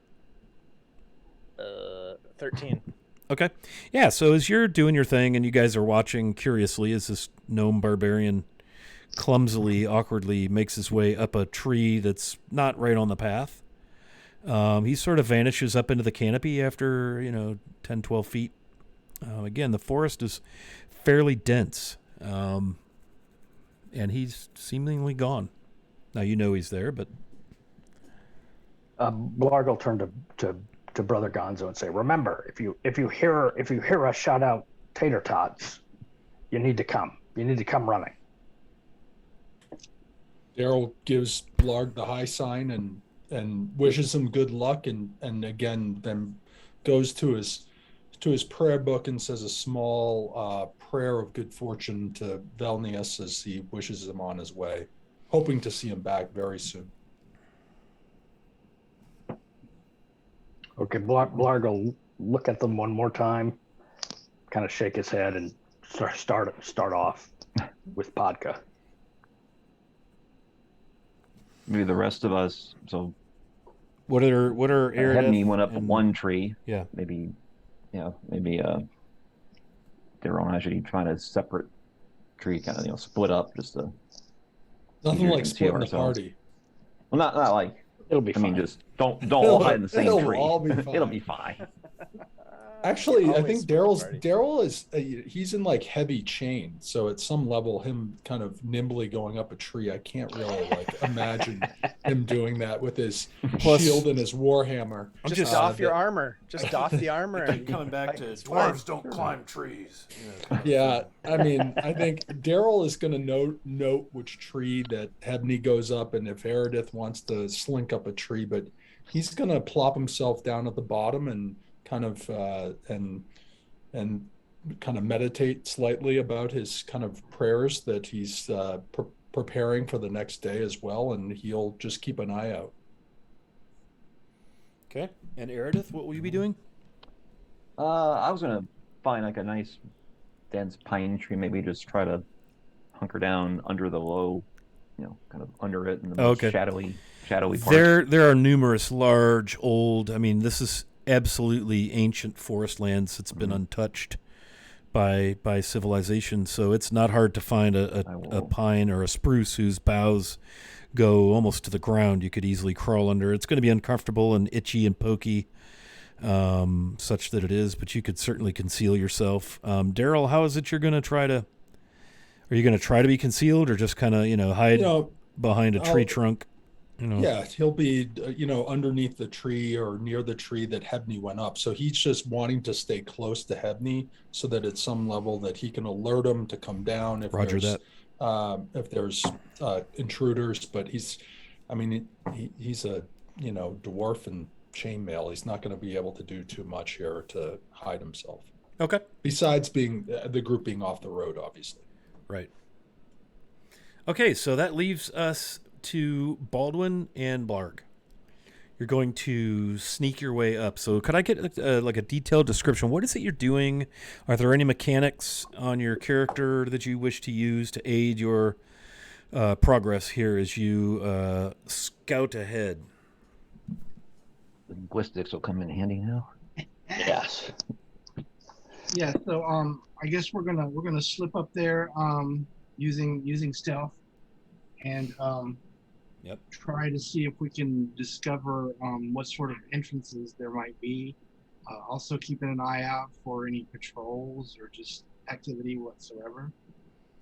Staying low and to the edge of things, maybe not walking straight up the road or anything like Okay. that. Yeah, So you're- definitely not right up the road, but using the trees Yeah. as we move up, as we advance to try to cover, to help us stealth up the hill. Okay, so again, you're not on a road necessarily. There appears to have somehow somewhere developed a bit of a path at this point that's been smashed down in the underbrush. Maybe a few of the smaller trees have been cut and left, rather jaggedly. So it does appear to be maybe the start of a means of movement through the forest has been hacked through here a little bit and somewhat used, and you're able to follow that. So let's go ahead and do some stealth and some perception. Before we get up too high, I'm gonna use Thieves' Cant to message to Podka that this is how we should communicate. Absolutely. So visual gesturing via Thieves' Cant. Yes. Okay. Because as it happens, I made a purchase recently that I'm very excited about, and it's a book called Cant. Sweet. And it's a gentleman's guide to the language of rogues in Georgian London. Awesome. And it's a Cool. whole book full of Thieves' Cant. Yes. So there That's you go. fantastic. I haven't used it yet, but I own it. I'll probably do something with it. Okay. So let's get some stealth rolls. First of all, let's establish just how stealthy we are, shall we? So I got a 10. A 10? Yeah. Will a +2 help? You can certainly add that in, yes. You can I think always I'll use add that.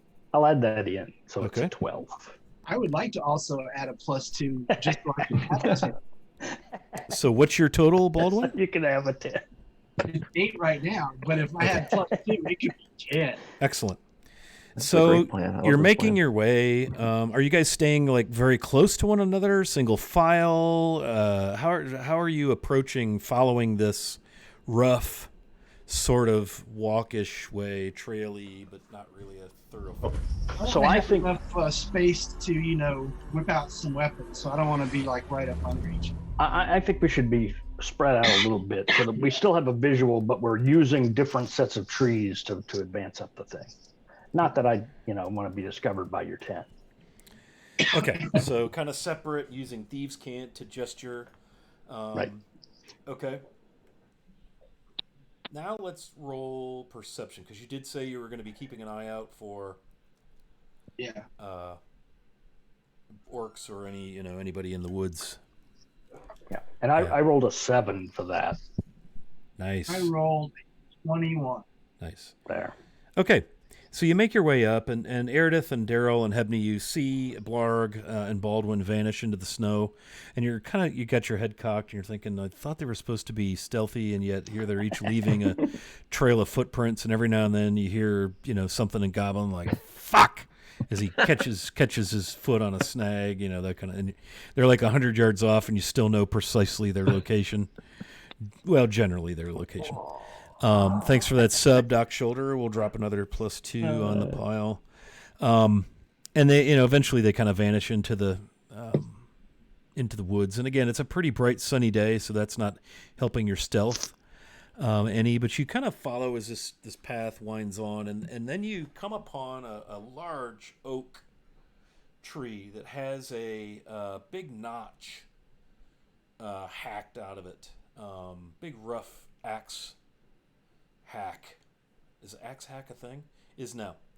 And it appears to mark, you don't even need perception to find this, but it appears to mark a fresh trail headed a little bit northeast of your current position. Heading what looks like towards. Generally in the direction Stonetooth. of Stonetooth, yeah. Look at Rob dropping the advantages.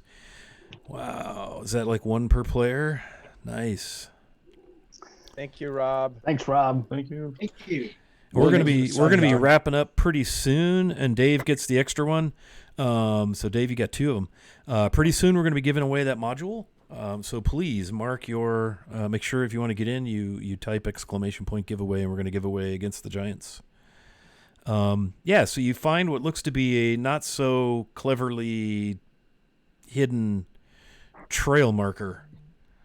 So I'm going to motion in Thieves' Cant to Podka that we should generally follow the path. As it stands, it's quiet, and there are no signs of any movement or people or monsters or creatures or whichever. Nothing. So Blarg is going to generally follow the path, but he's not going to be on the path. He's going to use the trees, keep the path in sight, and go in the same direction, but stealth beside the path. Okay. Dave, Using the be like on the other side of the path. yes. With your passive perceptions, you can see that where there isn't snow, the path has been worn down. This has very clearly been a used footpath for something or someone. Where there is some snow, maybe drifts or the like, you could see that it looks like maybe there's been tracks. But where you are, it's hard to tell because you're not, intentionally checking. But it looks, just from your passive perception, like maybe there's been some travel. So we'll continue slowly up the path, but not on the path. Okay. I'm going to switch graphics here real quick for our viewing pleasure. And you are now on your map. You would get a sense as you start to follow this, maybe pull your map out, have a look. And I'm going to drop the map in Discord in case nobody has it handy, so that it's right at your fingertips, because that's the kind of DM I am. If I can find the cursor to my... There we go. Don't you hate that when you got multiple screens and you can't find out where the damn cursor is?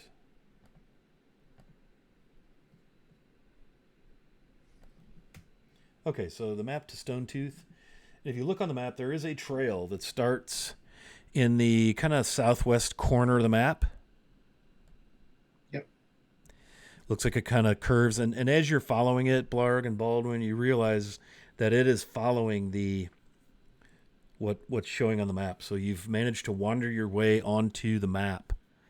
You see south of in the rocky outcropping, you could see by the topography and all the graduated lines of elevation and so forth, kind of what the form of this thing looks like. And it's just this shard of mountain that just juts up out of the forest, some 15, 16, 1,700 feet high, maybe at its peak. I mean, it's tall. But you also see some smoke rising above the forest floor from the south as you follow this trail up toward the Stone Tooth. South, not coming from the Stone Tooth, but coming somewhere else. Correct. And it's smoke like a campfire or a chimney or some kind of smoke. It's definitely not, it's a bright sunny day, and it's very easy to tell the difference between steam and smoke. Is there? Can we see the top of Stone Tooth from where we are? Oh yeah. Are there fortifications on it? You don't see any. It looks like a natural mountain face. You're getting a view of the southwest face of it. As you can see, it's kind of a northeast to south or northwest to southeast ridgy spine sort of a thing. And you get a good view of the southwest face as it elevates up out of the trees. And you don't see, any crenellation. You don't see any construction, anything. It looks like a mountain, a bare, albeit lonely mountain. I'm gonna use Thieves' Cant and say to Podka, let's check out the smoke. Well, that seems to take us away from the stone tooth, but maybe it's another way in. That's what I'm thinking. All right. Agreed. I say agreed, and thieves can. Okay. So you're going to strike out off of the trail then and go up in the direction of the smoke. Yes. So that would put us kind of going somewhat southeasty. Well, you come up the trail, and at some point you would be the smoke would be immediately to your right as you're facing Stone Tooth, and you could break off and head east if you wish. It's been a couple of hours, Hebney, Daryl, and Eridith, since your friends have left. The terrain's rugged. They're taking their time. They're looking at things. They're, so they're not making a ton of progress in this time. Of course, you don't know any of that, but it's been a couple of hours. It is late afternoon. Just to let you know that they've been gone that long. So as you're approaching the smoke, you notice first that it's like a column straight up. But as you're coming there, working your way through the dense forest and that, it starts to blow actually back towards you out of the east. And you can very clearly see some dark gray clouds on the horizon. Like maybe, snow clouds or something, and the wind is picked up. Other than that, it's very quiet. Your passive perception you don't see anything out of the ordinary as you've left the trail right at that first hard bend where it bends, it kind of gently curves east, and so the smoke is in front of you, and then it makes a hard left back north. That's kind of where you decided to leave the trail and head straight toward the column of smoke. From where we're at, can we see where the smoke is coming from, or is it still just in the air for us? Again, the density of the trees, you can, you always kind of stop and make sure it's reckoning in the same direction from you, so you're headed straight toward it. But it's hard to see the source. You see trees, lots and lots of trees, and then you look up above it, and there's that column of smoke. I'm gonna signal in Thieves' Cant. Let's get closer. Okay. Okay. And we'll get closer. All right. So after maybe 20 minutes off the trail, it's an upslope in the woods. It's rocky, hilly, a lot of underbrush. But as you get to the base of it, you could ascertain that smoke is definitely coming from right ahead of you. And again, there's this stony upslope. Rather steep. So we can't see where it's coming from. We just know we're closer to it, I guess. And it's very close to being right in front of you. If you had to guess, you're probably at a hill of some kind, or rocky outcropping, something along those lines, and the smoke looks to be coming from it. I'm gonna use Thieves' Cant to tell Podka that I'll get a closer look. You stay there. Okay. And I suggest that he gets lower, make himself even lower to the ground. So I'll get lower to the ground and I'll sneak my way up to the closer. Okay. Yeah, heavy where I can see it. Yeah, heavy woods blocks most of your view up slope as you try to scramble and make your way up there. So it's hard to ascertain exactly what's creating, or where the smoke is coming from. Roll me survival as you're scrambling up there. Oh, survival. Trying to find your general direction. I think I'm gonna use an advantage on that. Might as well. Yeah. We have very generous viewers today. So my highest roll was an 18. Okay. Yeah, so you feel like you've managed to somehow reckon the direction you want to go with the angle of the upslope, and you feel like you're just slowly making your way up there. But man, the going has gotten tough. In that You you have dense underbrush, vines. It's thick. You're making maybe 100 feet per minute as you scramble up this steep slope. And it just feels like it's taking you forever to get up there. You've probably been away from Baldwin 30 minutes. Do my slippers help me with any of this? That's a good question.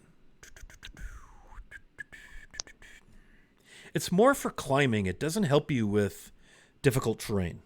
Okay. While you are climbing a steep grade, it's not climbing in the sense like a spider climbs a wall or a tree trunk. And you've got all this debris and loose rock. You know, there are times when you take a step and all of a sudden you're 4 feet lower than you were just a second ago because part of the hillside, you know, kind of collapsed a little bit. And it's just very difficult. You're close enough. You feel like you can almost smell the smoke because it's blowing back over you. And in fact, those of you back at the trail, the game trail, you've noticed the temperature's dropped, the sunlight has waned, and dark gray clouds have washed and blown from the east. The wind has come up, and snowflakes begin to fill the air. As your friends have been gone, 2.5 hours. Blarg, you've been separated from Baldwin for about a half hour. Why don't you give me another survival?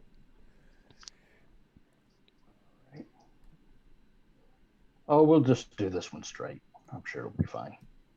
What can go wrong? I got a 9. 9. Okay. Yeah, so you're working your way. What's tricky is it feels like the hillside changes angles on you a little bit. And there's almost wall of thicket that force you to go around and force you to, take a way that you really didn't think you wanted to go because, again, the terrain is having its way with you. Yeah. Am I any closer to the top? You still don't see the smoke, and there's still the incline of the slope in front of you. Yeah. Another half hour goes by. So Baldwin, Blarg has been gone an hour. Yeah. I'm gonna start following the direction to. I will also remain low and be cautious and stealthy and survivally and all that nonsense. Great.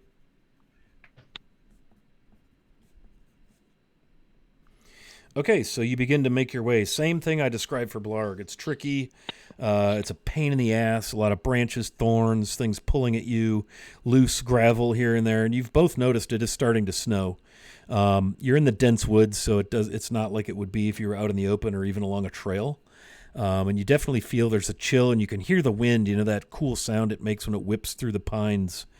You too can smell the smoke of the smells like a wood fire possibly. To both of you. Roll me a survival, please, Baldwin.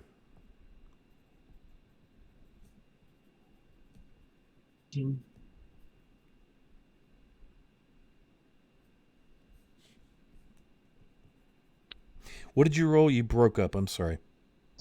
19. Okay. Yeah, so you feel like you've still got that reckoning.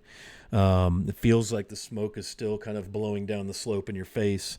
You can see signs of where Blarg has passed.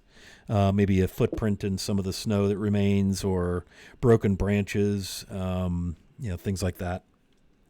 Blarg, you're going to continue onward. Yep. Okay. Give me another nature or survival, excuse me. Survival. Oh, I got an 11. Okay. Very good. All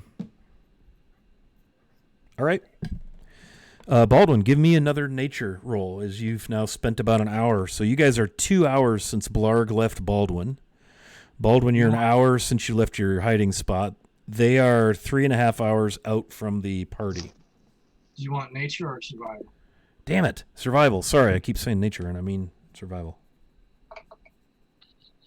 That one's an 11. Okay. Very good. Yeah, and you feel like again you're having trouble reckoning if you're making progress. But you continue on. It feels like the slope is still in front of you, but you're finding yourself forced to go around things, and it's hard to reckon your direction. So do I still see the smoke or no? The smoke is now to your right, but then it's hard to see because the wind has come up, and it's dispersed it some. Yeah. I think what we're going to do right there is we're going to hit pause in our little adventure. So let me level set this before we hit pause, and we'll give away a module, and then we'll raid. We'll see if anybody's out there playing D&D. So Blarg left Baldwin to sit tight while he went up to investigate the smoke. He was gone about an hour before Baldwin decided to follow him and see how it's going. We've had a few survival rolls. I don't know why I can't say the right word there. And they feel like they're, like, why have I not found this damn smoke? We're not that far away. What's going on? They've been 3.5 hours gone from the party. I will say that Blarg and Baldwin feel like they probably found the trail that leads up to the southwest face of Stone Tooth per their map. But they've taken this little, smoke, side jaunt to the east, and that's where we leave our friends. All right, so let's go around and do quick outros, and then we'll do our giveaway. So everybody, you got just a couple minutes here to get in. We're giving away a copy of Against the Giants, and it'll be the printed on demand, shipped to you directly from DM's Guild. So again, thanks to a patron of the game. So very thankful for that. So let's go around. Baldwin, tell us a little bit about your outros. Where can we find you? That kind of stuff. Yeah, I'm Enoch Pratt on all of the different D&D socials, Twitch, Discord, and whatnot. You can find me on Instagram at Sundown Sensei. You can see what kind of shenanigans I get up to there. Looking forward to finding out what the heck we've done now. Things are fine. Everything is fine. This is fine. Blarg. Hey everybody, I'm Chris WikiBA on Discord and Twitch. If you want to see me play Dungeons and Dragons, and how could you not want to see that? This is the only place you can see it. I've been playing in this game in Scott's games for a while now. They are super fun. Have a great time doing it. This is a great group of folks to play and to even watch play D&D. So I highly recommend you come back next time. Woo! And giveaways. Nice. And giveaways. All right, Eridith, Carl. Hello again, friends. I'm Carl. I'm Carnage on the Discord. You can see me here every time we play, unless I'm not here, but I'm regularly here. See what you did there. So, yeah. And I agree. This is a super good group, and within the next 3 or 4 months, we may actually start the module we're doing. So. Yes, 10 sessions in, and we're still not quite into the module. We're so close. Yeah, or not. Maybe not close. I don't know. Might make yet 2022. Yeah, and did everybody catch your healing from your long rest? You get half of whatever you were down in hit points and half of whatever hit dice you used, which I don't know that anybody short rested and used hit dice. But just want to stay on that. Okay, Daryl. Scott, thanks again for great session. I'm Bob, or Doc Shoulder, and look forward to next week. Also play in Phantom's game on Friday nights and Friday Night Crusades with Castles and Crusades. So other than that, this has been great, and look forward to 2 weeks from now. Nice. Awesome. Very good. And last but certainly not least, the lovely, grizzly old Hebney Craig Beam. Hey everybody, my name's Dave. You can often find me on Wednesdays running a Greyhawk campaign called Beyond Saltmarsh over on the Guild Superior channel. Please come over and check it out and hang out with us. We'd love to see you. I am absolutely thrilled to be able to play with this group. Scott, thank you so much for inviting me into this crazy group of characters and good people. I can't wait to get back to it, and I'm really excited to see where our adventures take us. So thank you. All right, that brings us back to me, the DM in charge of stuff. I don't think we're going to mess with the raid because I don't see anybody on that I'm familiar with, and just keep it simple. So 3, 2, 1, last chance to get in on the giveaway. Let me see if I can go over there and figure out how to press the right buttons and make a giveaway appear. Hang on a second here. I have so many windows, all the windows. All right, so I'm going to close out. Hopefully you're in.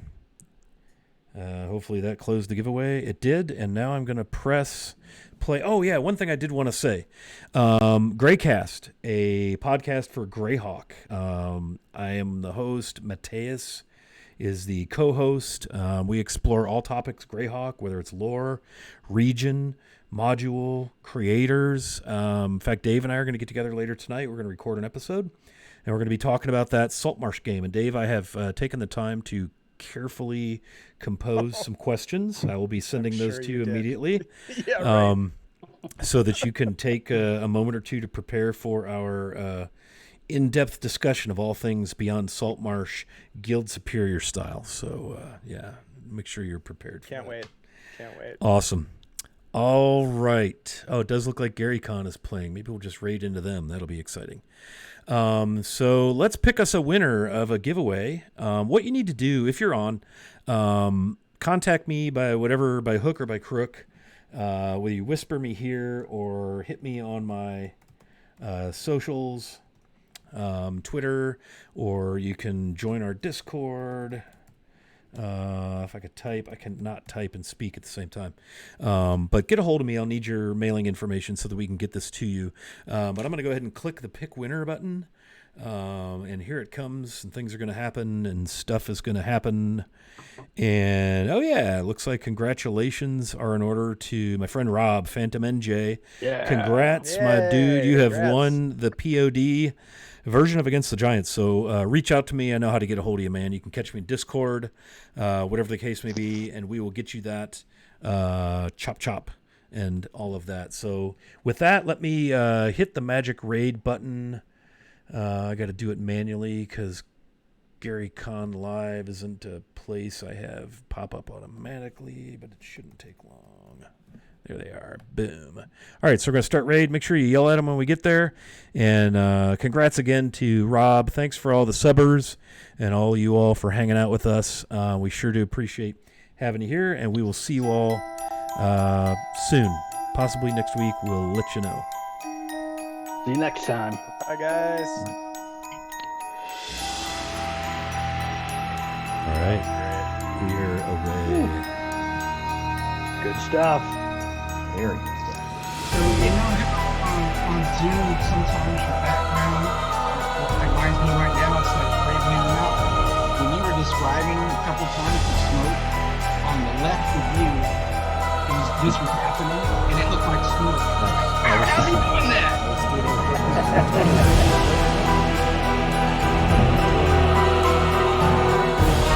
Yeah, so any questions about how we ended? I just don't know how we're going to get out of it. That's how we'll pick up this stuff. We've got Clark somewhere, we've got Coleman somewhere, some of that. What you should do is send another person to learn the